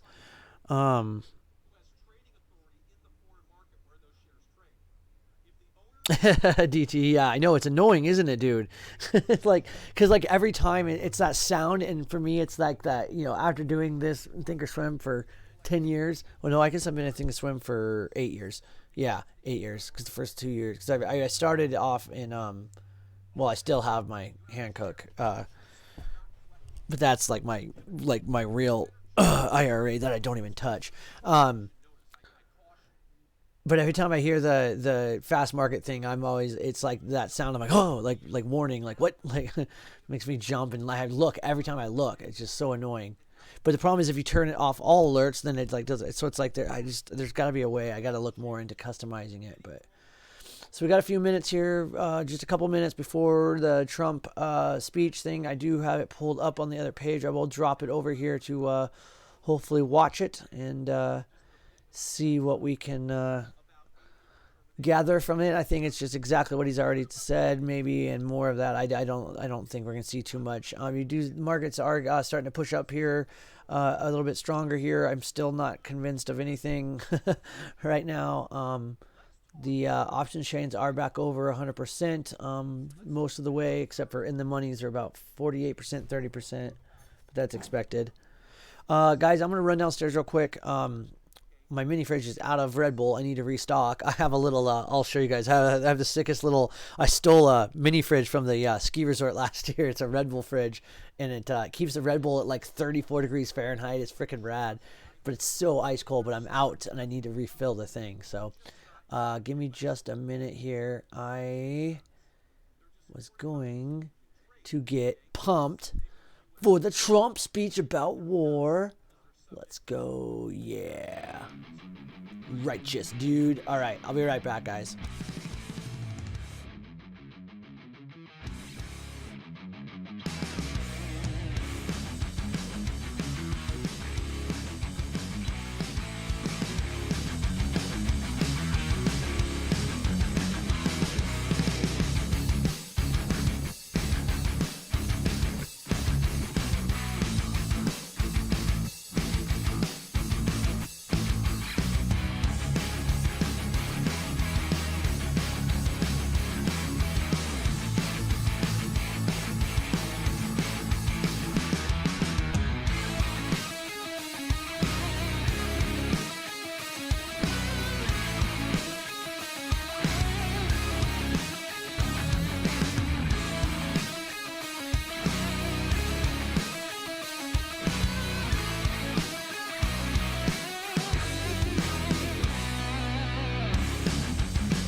The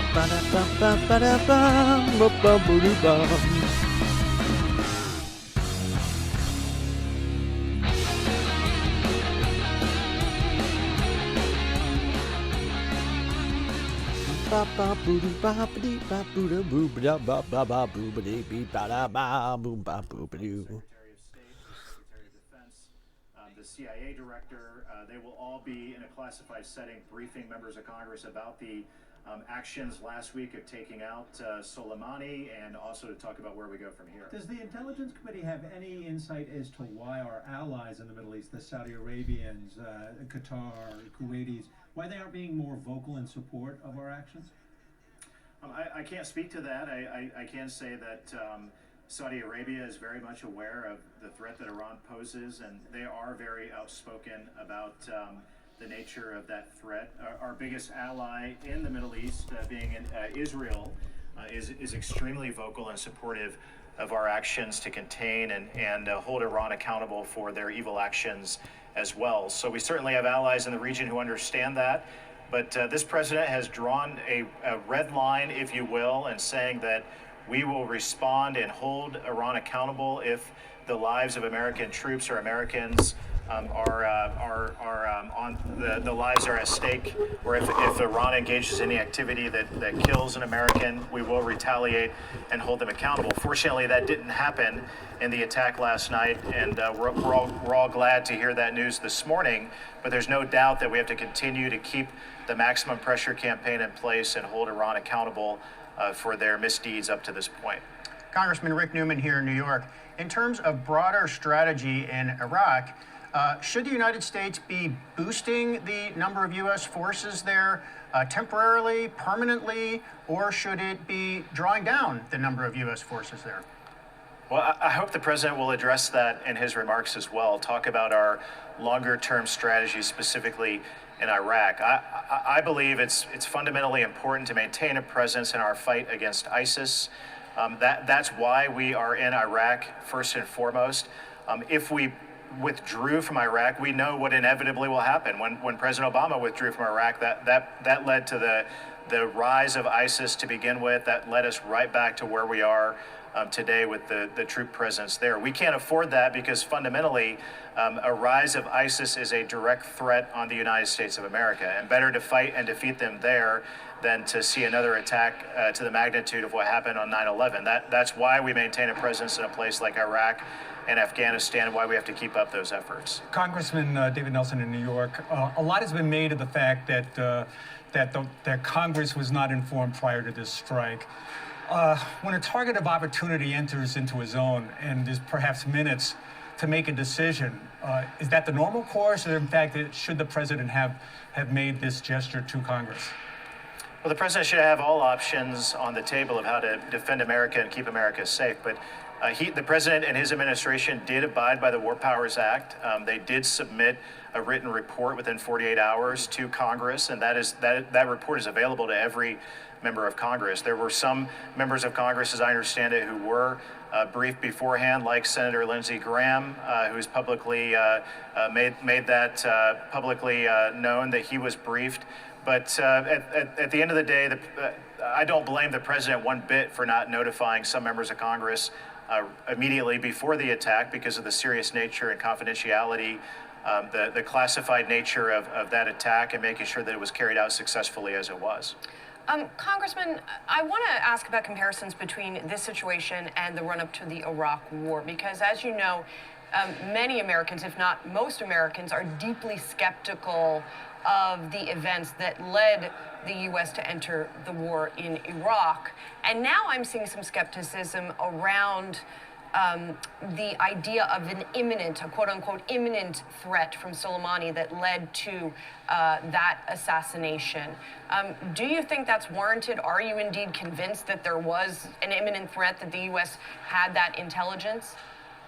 I think these are very different situations. Mind you, I wasn't a member of Congress when we went to war with Iraq, when that legislation was carried out to authorize military force in the House of Representatives. I believe very much that the president's actions to date have been defensive. They've been preemptive, if you will, which makes it just the opposite of the nature of engaging in an offensive front, a full-scale war with Iraq like we did in 2003. The president has reacted with restraint from refusing to engage Iran at a higher level after they shot down our drones, taking out Soleimani after an American contractor was killed, and holding them accountable and retaliating against that. These have all been defensive actions, but preemptive at the same time, and that because of the nature of the intelligence that suggests that an imminent attack was on the horizon being orchestrated by Soleimani. Very, very different from Iraq.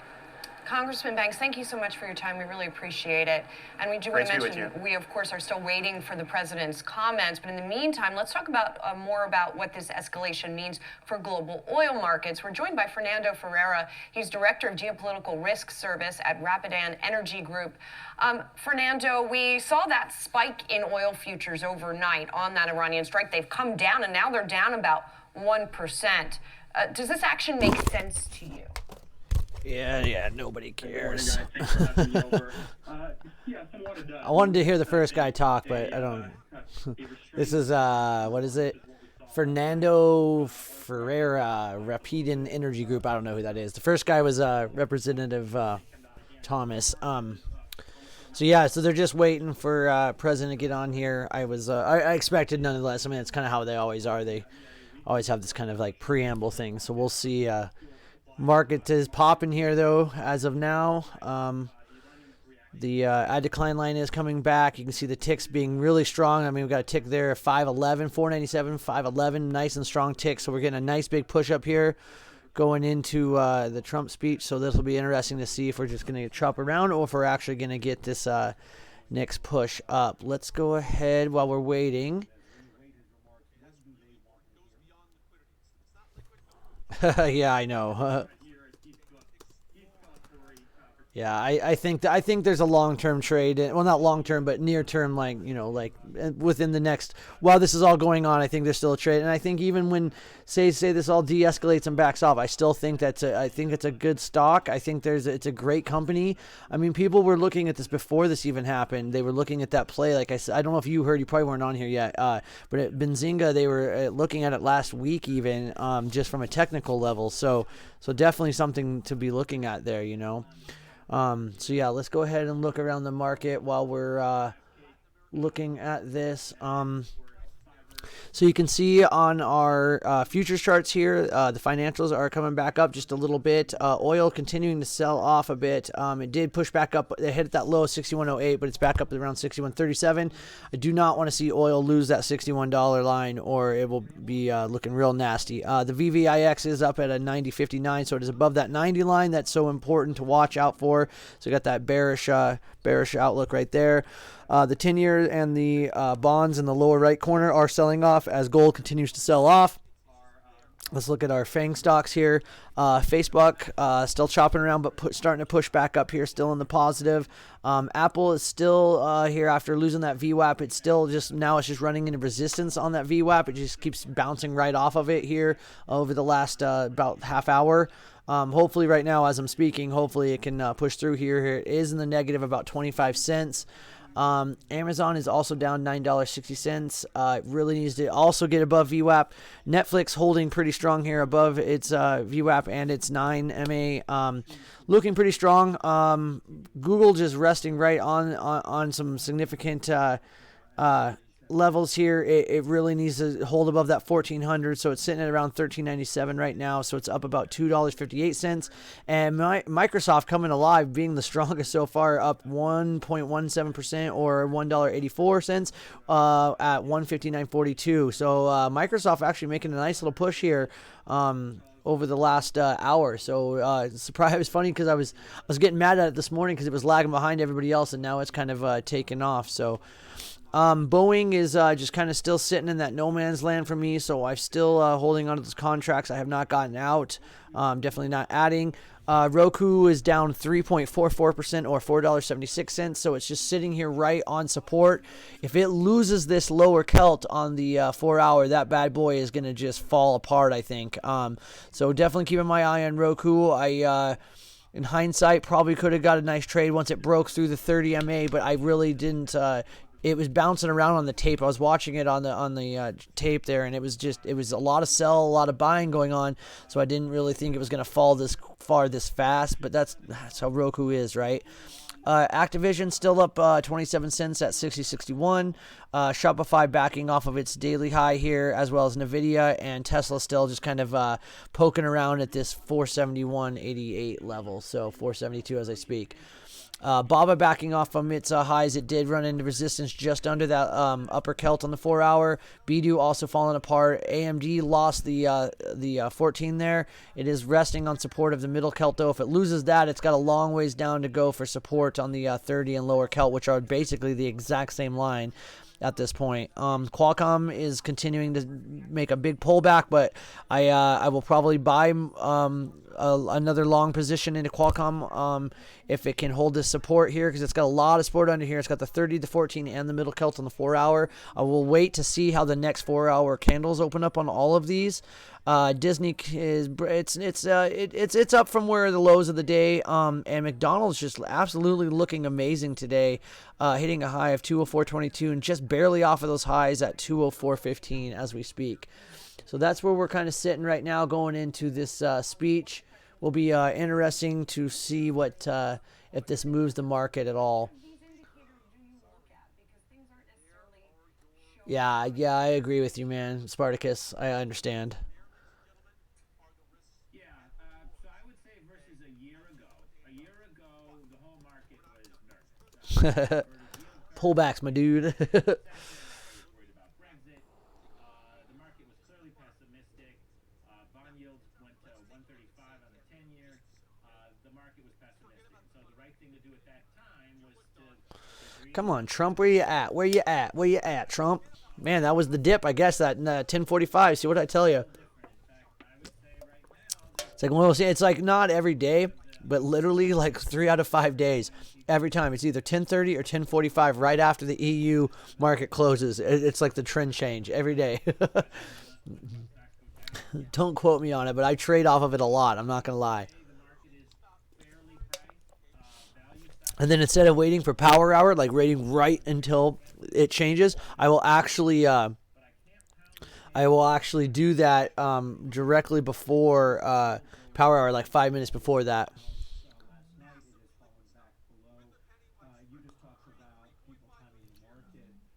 To do what? To calculate what? The change on the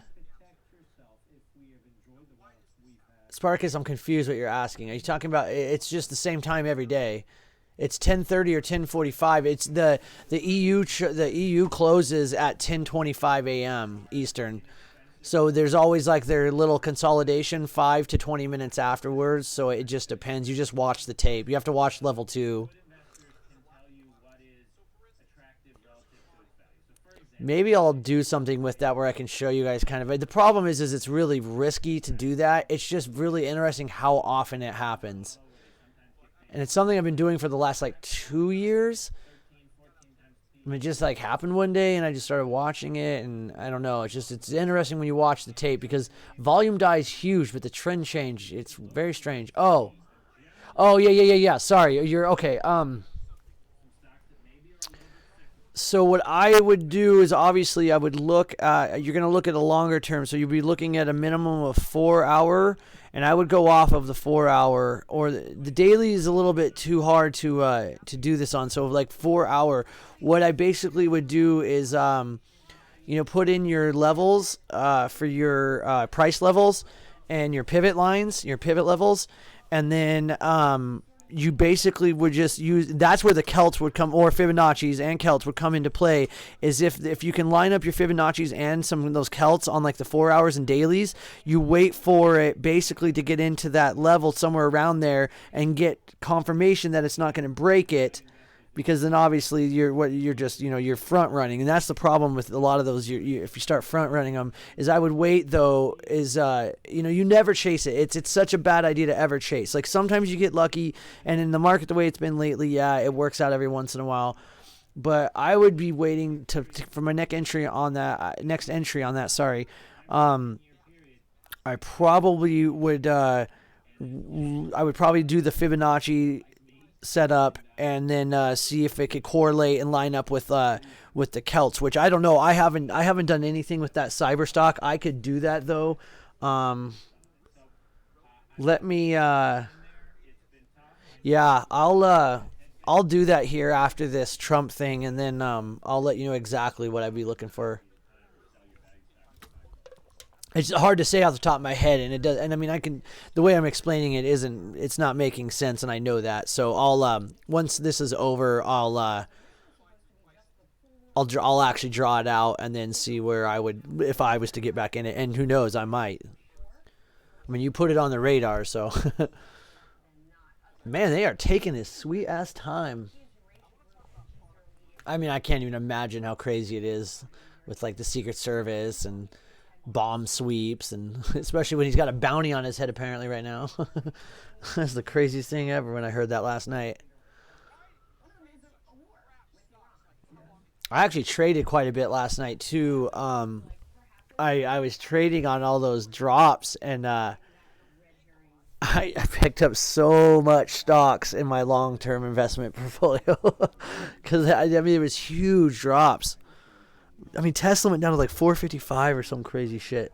I can't remember now, but it was something like that. Nice, yeah. AMD is definitely looking, especially after the CES stuff came out. I don't know if you watched it. The CES stuff was extremely bullish in my opinion for AMD. So I am definitely looking for AMD pullbacks to get in. So today probably might be a decent one too.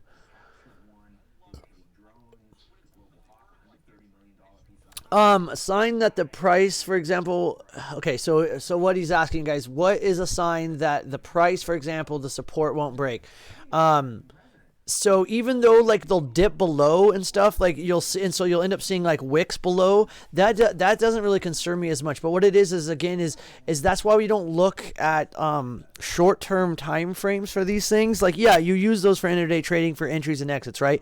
But when you're looking at these for actual like trends and price levels and pivot points and stuff, that's why we're looking at like the 4 hour and the daily and the weekly. So I don't really care so much about the wicks. Yes, it matters a little bit, but essentially I look at where if it closes above or below that whatever line I'm looking at, it doesn't matter whatever it is, right? I mean, but essentially we see so let's use Celts and let's use the 4 hour. So I would look for it to close above the lower Celt on the 4 hour, and then the next candle to open. That to me is a significant support. Because until that next candle opens up, you don't really know where it's going to be, right? So it could break that line, and then when the next one opens, that's why we talk about how important those are. It's like you almost could have it going whipsawing back and forth all over the place all day, but when that 4 hour closes and the next one opens, it is so important. And that's why those daily lines are so important. That's why we talk about constantly setting your Celts to not have extended hours on, and that's why. It's not that you don't need to see the extended hours, but honestly the liquidity isn't there, and so it almost screws it up more. And this is why, is because it is so important where it actually closes on the cash close, and it's super important where it opens on the cash open, and this is the exact reason why. I hope that makes more sense maybe. Yeah, patience that's the virtue, man. Patience is what makes a trader. It is 100% patience. The problem and the reason why all of these traders lose so fast, and they say it's within like 3 months or whatever, is because they want to just jump in and get rich real quick, and it does not work that way at all. And some people do get lucky and make a bunch of money right away, but anybody that's been doing this for at least 5 years or has been doing it for a career, it took years, months to actually get consistent at all. And this market, I'll swear to God, I promise you, it is way harder now than it ever has been. It is just getting harder and harder and harder. Even though it's more accessible and there's more technology, that's just making the competition that much harder. That's the other problem. So Apple is breaking above VWAP again while I'm talking here. That's good to see. The market is pushing up. Got a little bit of a pullback here, but nothing too much happening. We've just got this kind of that big morning dip there. And it's kind of pushing back up, so that's kind of what we're watching there.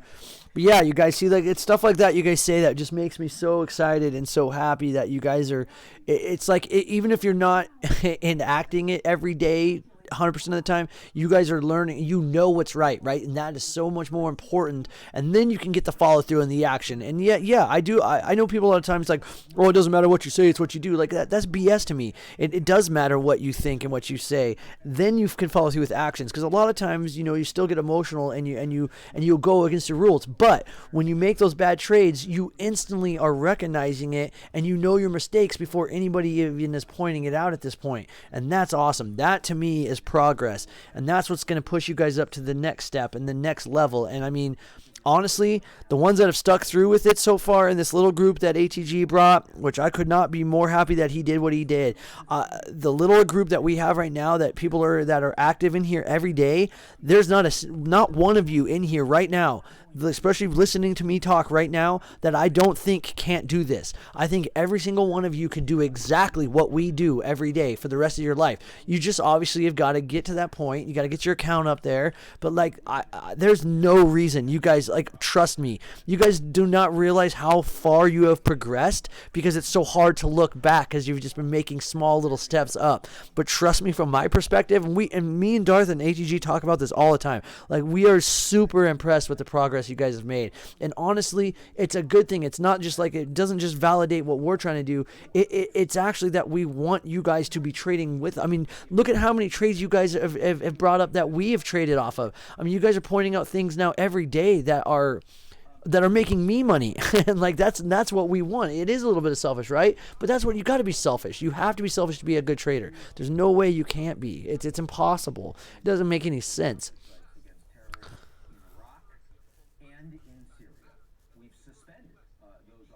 So I'm listening to the Yahoo guy while I'm talking to you guys, and they're so biased against Trump that it's like, I can't even. It's like, I don't even care if you like him or not. But the fact that, like, it's like when they're talking about something like this, it's just like, it's like no matter what it's going to be wrong. Oh, here we go.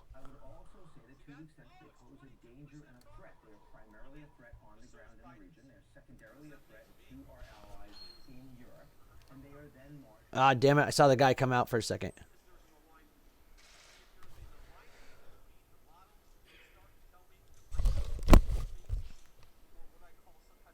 God, it's like so quiet in that room.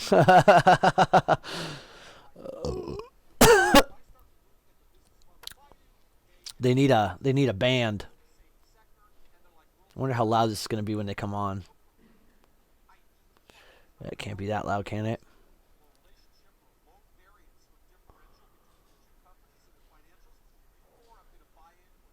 It's so quiet in there. That's creepy.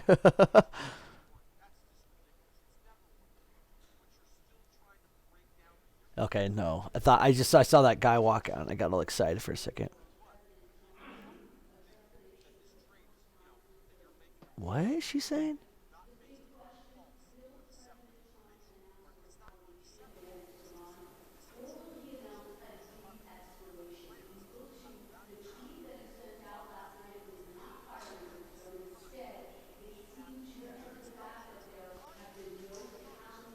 Oh, it's like a news lady in the background. Okay. I was confused. I was like, what is she talking about?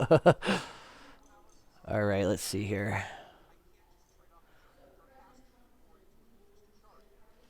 Yeah, no worries, Spartacus. I mean, I thank you guys every day for being here and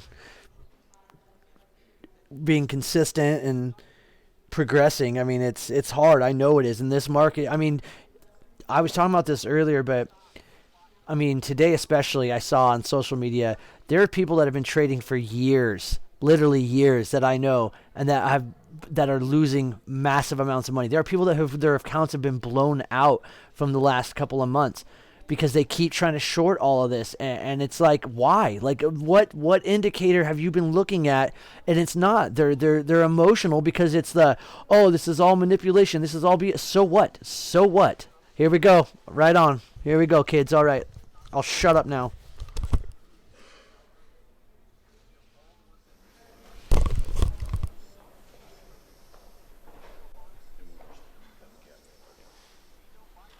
Fucking Pence.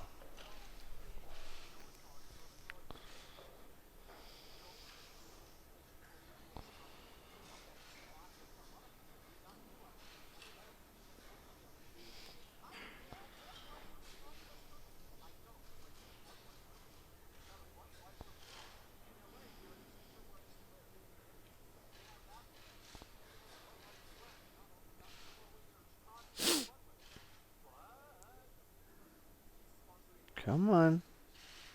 That's so awkward. Just stand there and get your picture taken.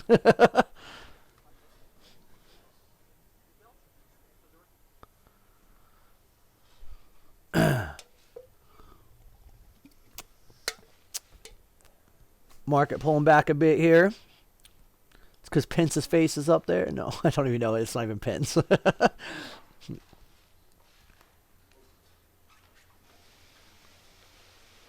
God, that's awkward.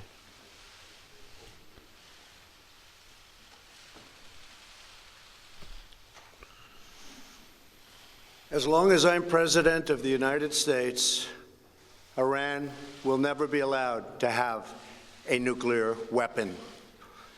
Good morning. What I'm up? pleased to inform you the American people should be extremely grateful and happy. No Americans were harmed in last night's attack by the Iranian regime. We suffered no casualties. All of our soldiers are safe, and only minimal damage was sustained at our military bases. Our great American forces are prepared for anything. Iran appears to be standing down. Sorry, guys. Which is a good thing for all parties concerned and a very good thing for the world. No American or Iraqi lives were lost because of the precautions taken, the dispersal of forces, and an early warning system that worked very well. Look at that candle go, baby. I salute the incredible skill Look at that. and courage Yeah. of America's men and women in uniform. For far too long, all the way back to 1979, to be exact, nations have tolerated Iran's destructive and destabilizing behavior in the Middle East and beyond. Those days are over. Iran has been the leading sponsor of terrorism, and their pursuit of nuclear weapons threatens the civilized world. We will never let that happen. I got out on some of that spike. Last week, we took decisive action to stop a ruthless terrorist from threatening American lives. At my direction, the United States military eliminated the world's top terrorist, Qasem Soleimani. As the head of the Quds Force, Soleimani was personally responsible for some of the absolutely worst atrocities. He trained terrorist armies, including Hezbollah, launching terrorist strikes against civilian targets. He fueled bloody civil wars all across the region. He viciously wounded and murdered thousands of U.S. troops, including the planting of roadside bombs that maim and dismember their victims. Soleimani directed the recent attacks on U.S. personnel in Iraq that badly wounded 4 service members and killed 1 American, and he orchestrated the violent assault on the U.S. Embassy in Baghdad. In recent days, he was planning new attacks on American targets, but we stopped him. Soleimani's hands were drenched in both American and Iranian blood. He should have been terminated long ago. By removing Soleimani, we have sent a powerful message to terrorists. If you value your own life, you will not threaten the lives of our people. As we continue to evaluate options in response to Iranian aggression, the United States will immediately impose additional punishing economic sanctions on the Iranian regime. These powerful sanctions will remain until Iran changes its behavior. In recent months alone, Iran has seized ships in international waters, fired an unprovoked strike on Saudi Arabia, and shot down 2 U.S. drones. Iran's hostilities substantially increased after the foolish Iran nuclear deal was signed in 2013, and they were given $150 billion, not to mention $1.8 billion in cash. Instead of saying thank you to the United States, they chanted death to America. In fact, they chanted death to America the day the agreement was signed. Then Iran went on a terror spree, funded by the money from the deal, and created hell in Yemen, Syria, Lebanon, Afghanistan, and Iraq. That's not, yeah, Mark's not liking The that. missiles fired last night at us and our allies were paid for with the funds made available by the last administration. The regime also greatly tightened the reins on their own country, even recently killing 1,500 people at the many protests that are taking place all throughout Iran. The very defective JCPOA expires shortly anyway and gives Iran a clear and quick path to nuclear breakout.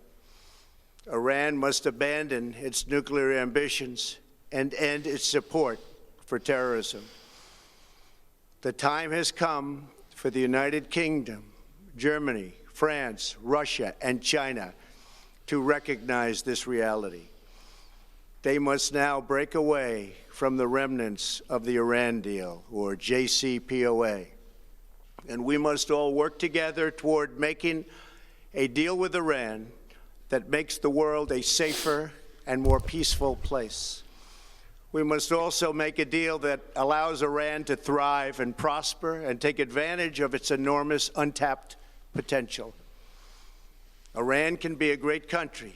Peace and stability cannot prevail in the Middle East as long as Iran continues to foment violence, unrest, hatred, and war. The civilized world must send a clear and unified message to the Iranian regime. Your campaign of terror, murder, mayhem will not be tolerated any longer. It will not be allowed to go forward. Today, I am going to ask NATO to become much more involved in the Middle East process. Over the last 3 years, under my leadership, our economy is stronger than ever before, and America has achieved energy independence.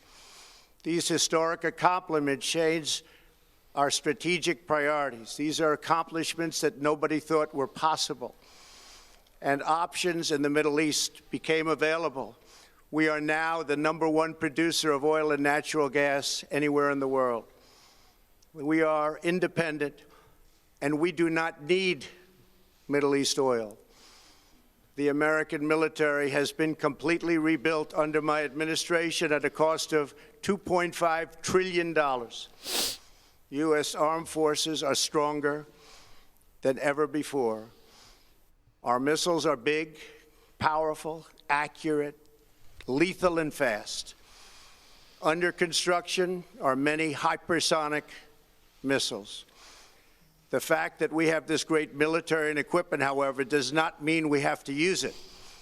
We do not want to use it. American strength, both military and economic, is the best deterrent. 3 months ago, after destroying 100% of ISIS and its territorial caliphate, we killed the savage leader of ISIS, al-Baghdadi, who was responsible for so much death, including the mass beheadings of Christians, Muslims, and all who stood in his way. He was a monster. Al-Baghdadi was trying again to rebuild the ISIS caliphate and failed. Tens of thousands of ISIS fighters have been killed or captured during my administration. ISIS is a natural enemy of Iran. The destruction of ISIS is good for Iran, and we should work together on this and other shared priorities. Finally, to the people and leaders of Iran, we want you to have a future, and a great future, one that you deserve, one of prosperity at home and harmony with the nations of the world. The United States is ready to embrace peace with all who seek it. I want to thank you, and God bless America. Thank you very much. Thank you. Thank you. They're all going crazy. Wait. Those were the remarks by President Trump, going about 9 minutes right there, talking about what happened last night, but also for the future, and also the future of Iran and U.S. relations. Let's show you just moments ago, in case you just missed it, President Trump's full remarks off the top. As long as I'm president of the United States, Iran will never be allowed to have a nuclear weapon. Good morning. I'm pleased to inform you the American people should be extremely grateful and happy. No Americans were harmed in last night's attack by the Iranian regime. We suffered no casualties. All of our soldiers are safe, and only minimal damage was sustained at our military bases. Our great American forces are prepared for anything. Iran appears to be... Damn, those calls went to 566%, 520%. Holy crap.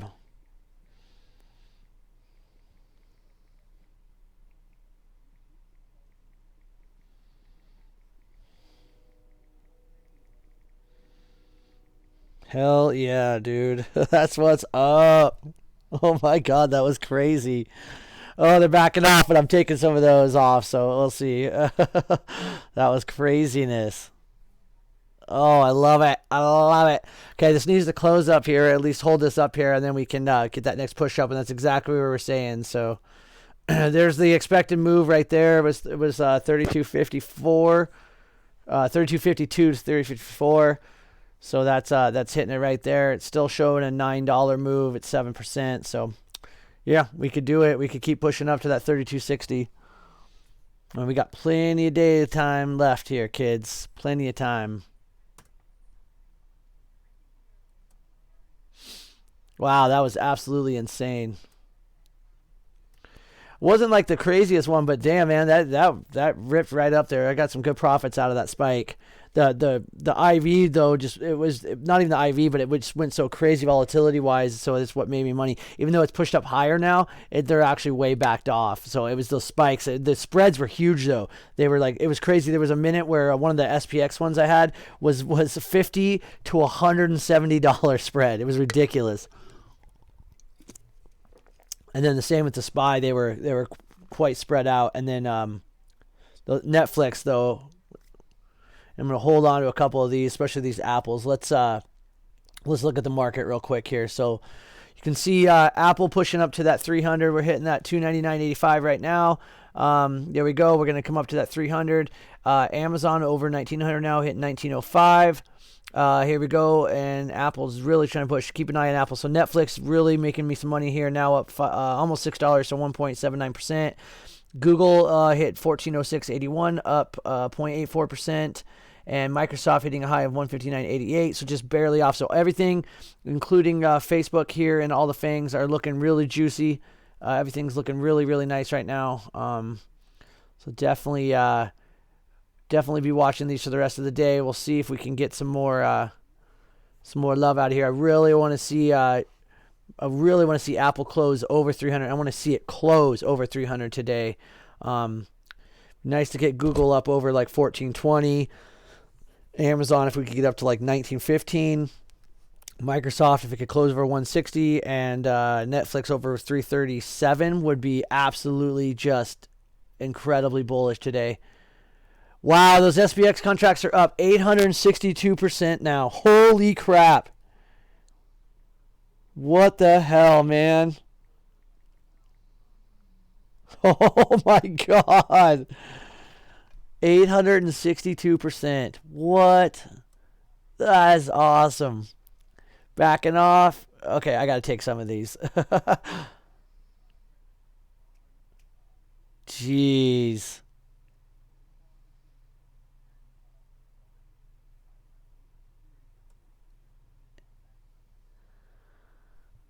Wow, that was crazy. Sorry, guys. I had to back off there for a second. Okay.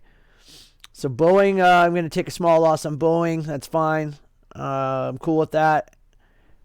Kind of had a feeling that was going to happen with everything else pushing up the market. I mean, how was it going to, how was it going to hold on to there? So McDonald's just looking so nice today.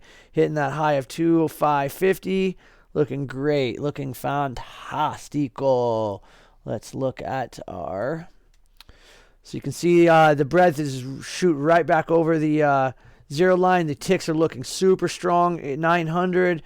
Decline line coming back to life here, hitting 821. We are closing in on that 3260 now. Remember that all-time high is just right here, guys. There's no reason we can't get right over that. So, am I in the thousands? Yep, there we go. 1,140% on those calls. Booyah!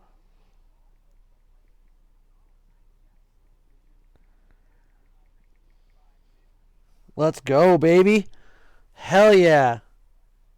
Hell yeah.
$600, 700% on those spy calls. Wow, this is just absolutely insane.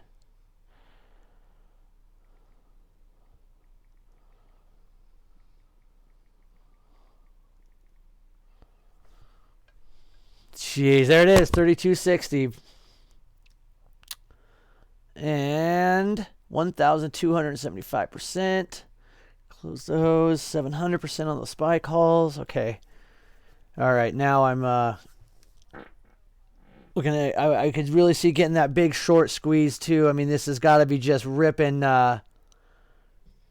stops apart.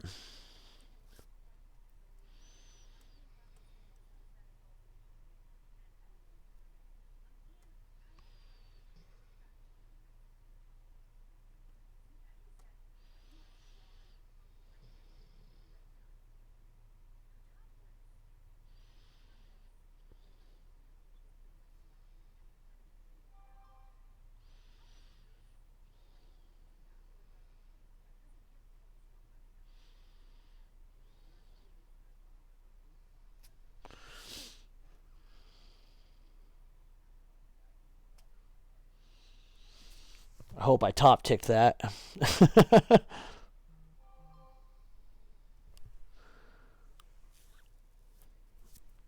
Might have.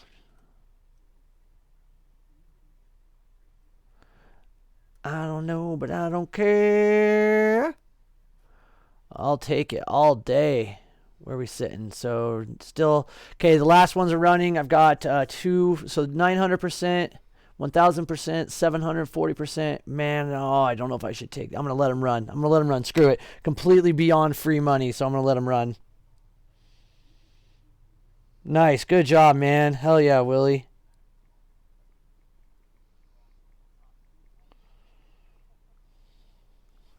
Damn, these are crazy.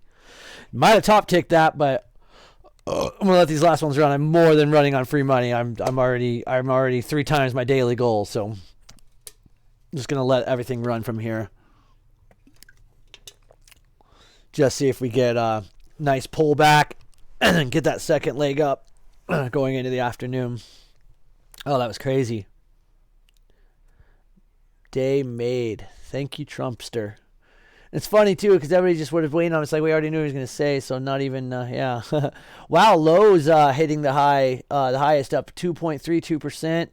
MA up 2.1%. Skyworks up 1.7%. Netflix up 1.7%. Tesla up 1.68%. Visa, Twitter 1.65%. HD 1.56%. So big shift in the highs and lows today. That was crazy. Just all out of nothing, too.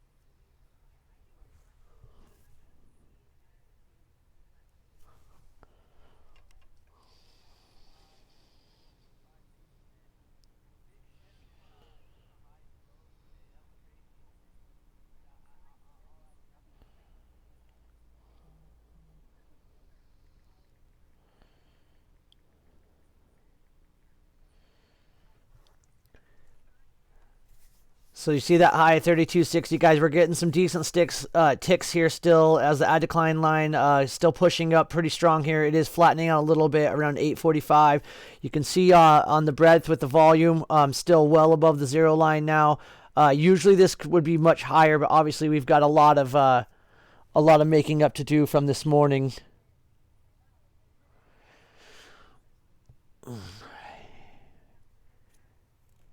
Okay, keep watching these guys. Give me 1 minute. This is an important call I need to take real quick. Give me just a minute here.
Well, that was crazy. Oh, come on, you stupid thing. I guess that'll have to do then, won't it? Alright, stop right there. Let's see here.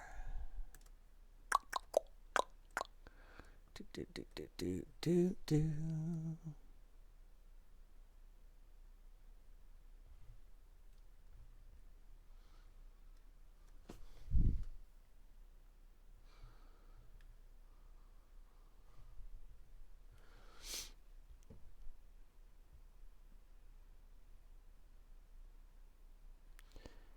Yeah, wow. XLF up over 1.1%. That is crazy. That along with Apple here hitting new highs of 302.17. Absolutely pushing this market up beautifully. Same with Netflix, Google, Amazon, Microsoft, Facebook, all really helping.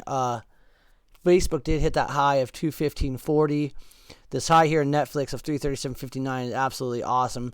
These can stay up here, even if they consolidate up here the rest of the day. This is just super, super bullish. This Apple, though, exactly what we were saying. That is just an absolutely beautiful play, and it continues to push up as I speak. So this is definitely going to be excelling, keeping this market up here. Would be awesome to see all-time highs today. Don't know if we'll continue to get that push up. I mean, we're obviously consolidating here right now. But I think we'll still get that next push up for sure. Let's see here. Yeah, kind of still in the same spot here. I did take that small loss on Boeing, but with everything else, not too worried about it. That was more than worth it in my book. I definitely was withdraw. I could have taken a small gain. It was 5%, but I as soon as the market took off, I cut it. But I guess it could have been a lot worse. Could have been a lot better. But there's no way to know in hindsight.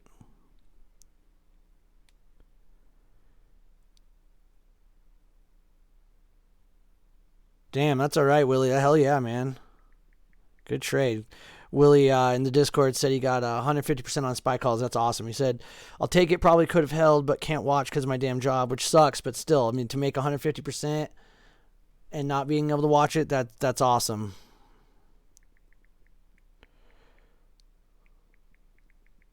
That's awesome. Good to see. Good to see all these gains in here.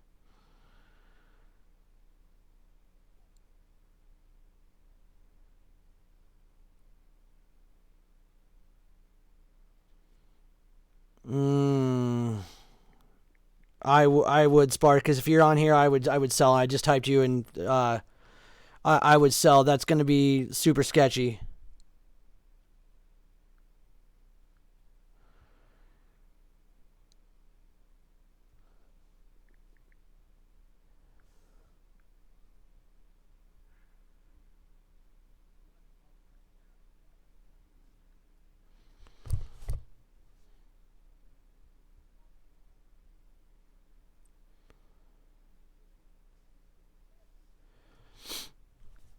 So the FANG stocks continue to push up as well as the financials, but you can see the ticks have kind of mellowed out, as well as the ad decline line has started to come back in here. We did hit that high of 896 on all those spikes up there, which is actually about the high of the day. I mean, it was right, which is kind of ironic. Just right here is that line that we can't seem to get over, but it's kind of dropped down in here. The breadth has also came in quite a bit, so I expect to see a little bit of consolidation and then maybe that next push up for power hour. And depending on if this breadth stays positive and the ticks stay positive, I would definitely think that we would get that power hour push up in here. But I think for the lunch hour, we're going to see some consolidation, guys. So just hang on to some of your longs if you got them. Take some profits if you need to. Get ready to reposition into tomorrow and Friday. Yeah, nice. Jacob killing it.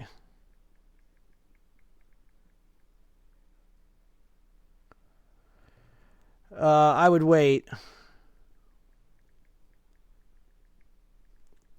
Yeah, wait a little. So if anybody else is in Tesla too, I'm just telling them to, start getting your exit plan ready for sure. But I would wait a little bit longer to exit those long Tesla plays.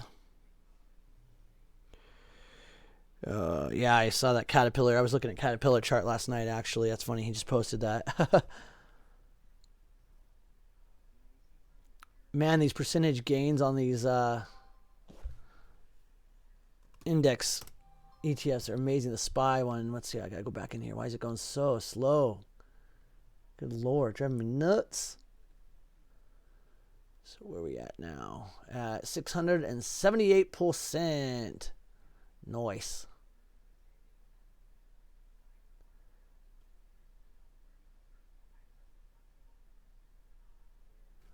All right, I gotta get set up for this afternoon. Let's see here.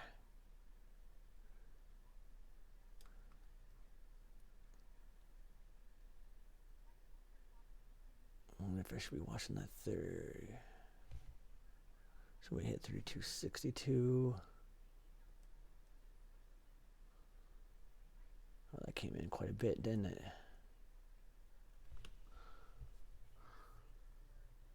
Did it hit $5? No. I did hit $5, just tapped it. Wow. Sorry, guys, I'm looking at all these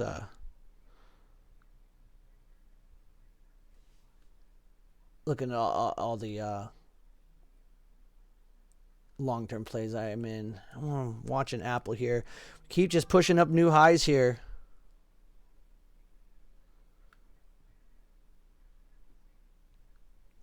Wow, there we go. 303.04 is the new high for Apple. What? Yeah, definitely gonna take some off of this. I'll probably let the last two go, but I'm gonna probably take those three off. I think I've got.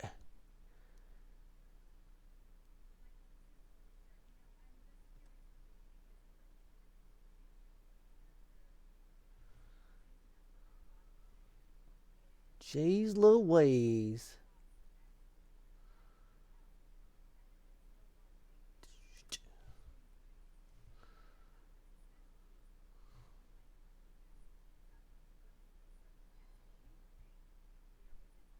Really want to see that VIX back down into the $12 region. That'll make me feel a lot better about getting these longs.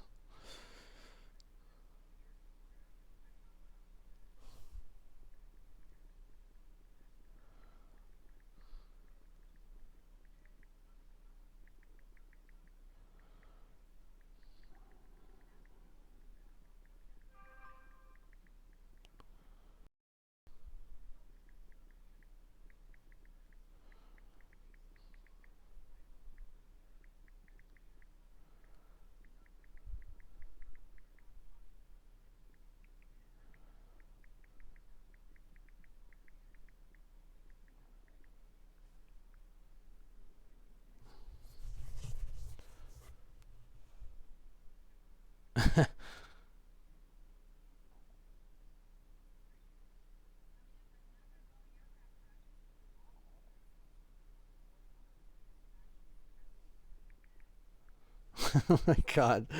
Guys cracking me up in the Discord about Lockheed Martin. Yeah, a bunch of people and on Tesla too. They I was trading after hours. I was trading Micron and oh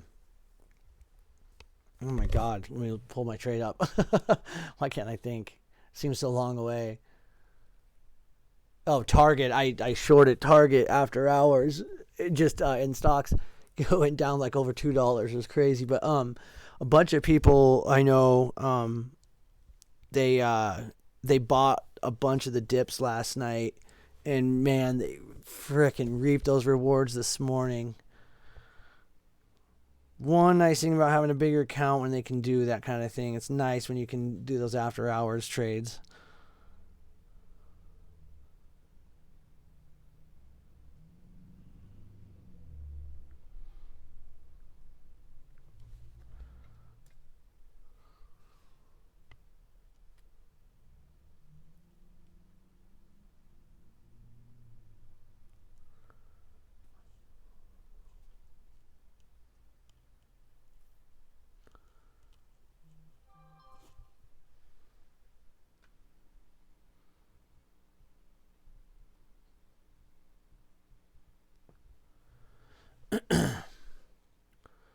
So getting a bit of a pullback here during the lunch hour, and then you guys can see. I mean, just look at the volume. It just came way. I mean, we got that huge spike during all that action, right? But this is like a normal morning here, so we're way dropped down. So that's pretty normal. We're gonna get this lunchtime liquidity, and then I expect to see a afternoon squeeze back up. Hopefully, for power hour, especially would be very bullish, especially when a lot of the shorts need to start covering at these levels, because they're absolutely fighting now, right? They're battling this now. They have to, but I think as we get closer to cash close, they're gonna get us that second squeeze.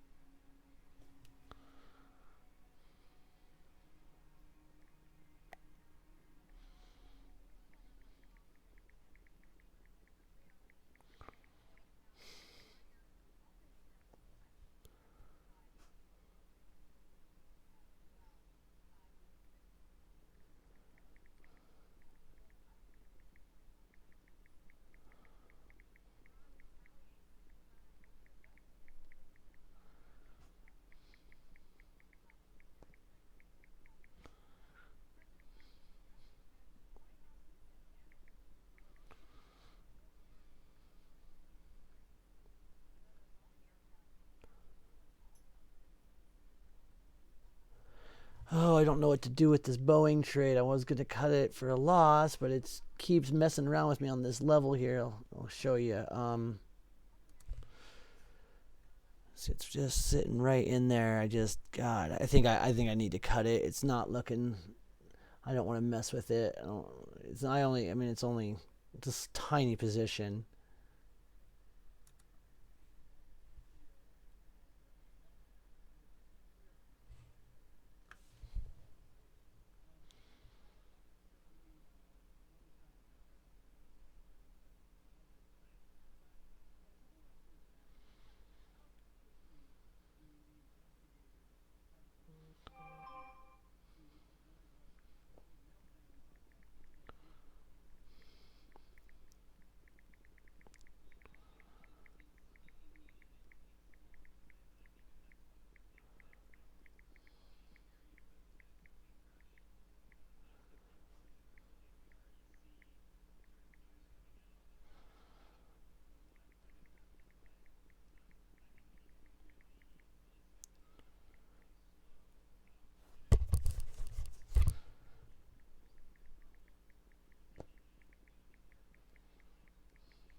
That was a good question that Spartacus just asked in Discord about selling premium. His actual question was, with selling calls like those, do you just let it expire to collect all the premium? So my answer was, not usually.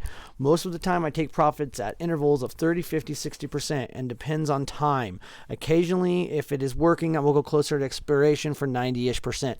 So what I'm saying is, it's very, very rare when selling puts or calls. I don't ever let it go all the way to expiration for many reasons, but usually because there's a way greater chance that thing can flip on you. And honestly, when selling, it wraps up so much of your account that I would rather get out quickly. And so you, again, being greedy will be the downfall of any trader. So what we say is, if you can get 30% within the first 48 hours, take it. If you can get 50% within the first week, take it. If you can get 60 to 70% within the first, usually 10 to 14 days, take it. The reason being is there's no reason you can't get back in on the next play and the next play. And so because of the time value, it actually, you're making more money that way. Yes, you could sit there and hold it and wait for the entire expiration and get 100%, maybe, but it's so much riskier, and you're tying up all that capital for such a longer period of time that you probably have missed 4 or 5 more trades. So there's really no upside potential to that other than just being, somewhat cautious, you could say. But if that thing is really working out and it is absolutely just completely ripped the other way, then yeah, maybe I'll let it go, especially if I have a shorter expiration. But I sell pretty far away. I absolutely use duration when I sell, and I'm selling usually about 6 weeks away, 4 to 6 weeks. So 30 to 45 days is usually what I say. And then I will take profits usually at 10 to 15 days. So kind of the short version of that.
So market's in really good correlation here. The Dow is up 0.67%, S&P 0.62, the Nasy's 0.72, ES 0.7. So they're bouncing around, but right in correlation. So that's good and healthy. Nice to see.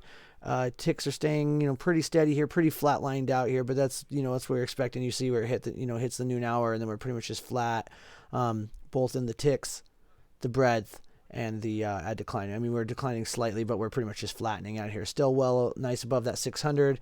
That's so critical for me. So, we're coming in just a little bit. Let me check the S&P 100.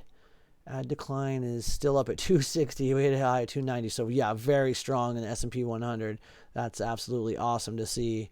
Let's go ahead and take a look at the index watch, and you guys can go and compare. If anybody that's watching back, they'll be able to see from earlier when I pulled this up, and now you guys can see just how beautifully strong this looks. I mean, just look at how much bigger, how much taller these candles are, and look how much greener everything is. I mean, we've still got a couple of the big ones that are down from like earnings, obviously, like on Walgreens, right?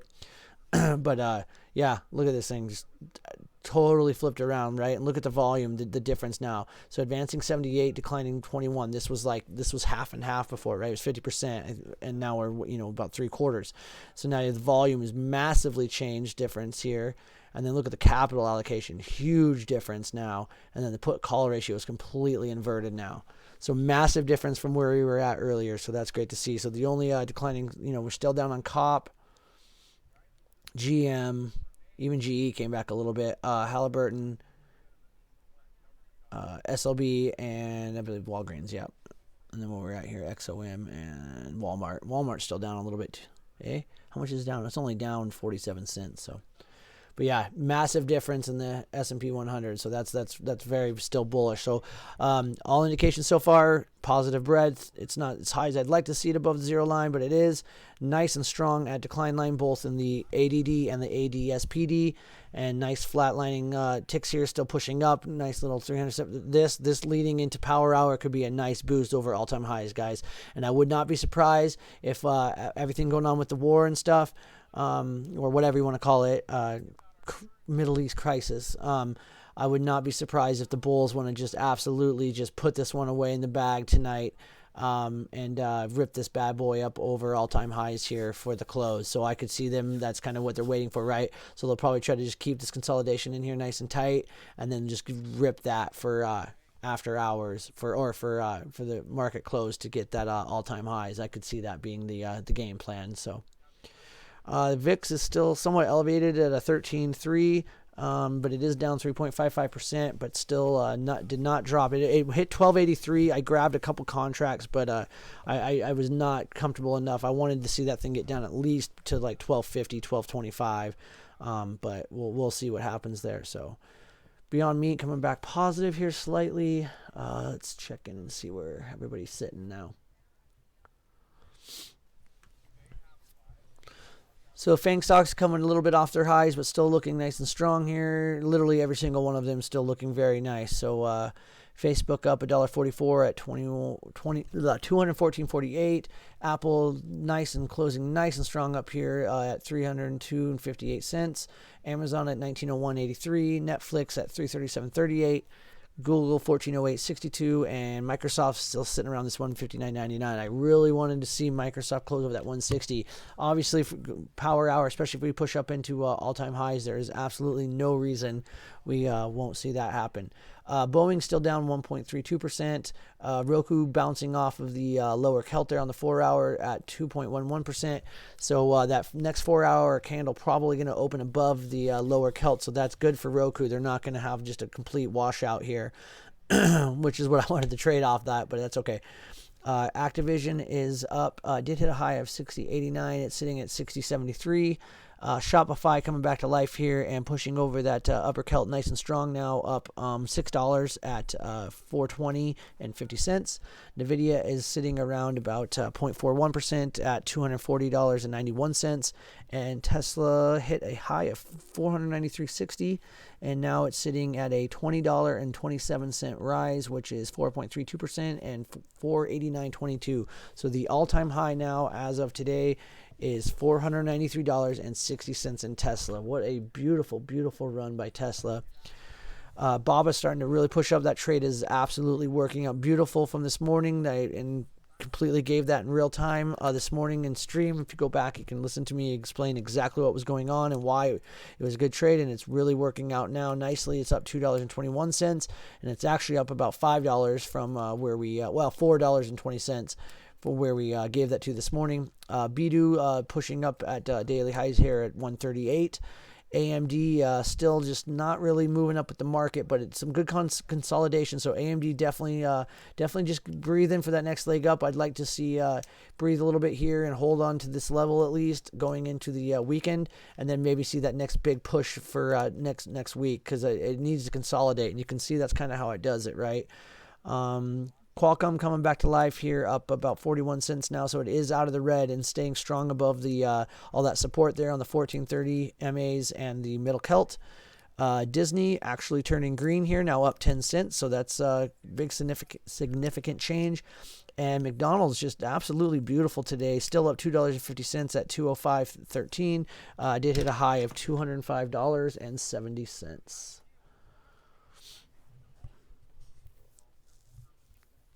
So yeah, I'm expecting this to continue to consolidate, and then we'll get that next big push up there, guys. I am going to take a lunch break, and then I will come back on before power hour, because I believe we're going to get that next push up. So I will be on here just shortly. Going to turn on my reggae.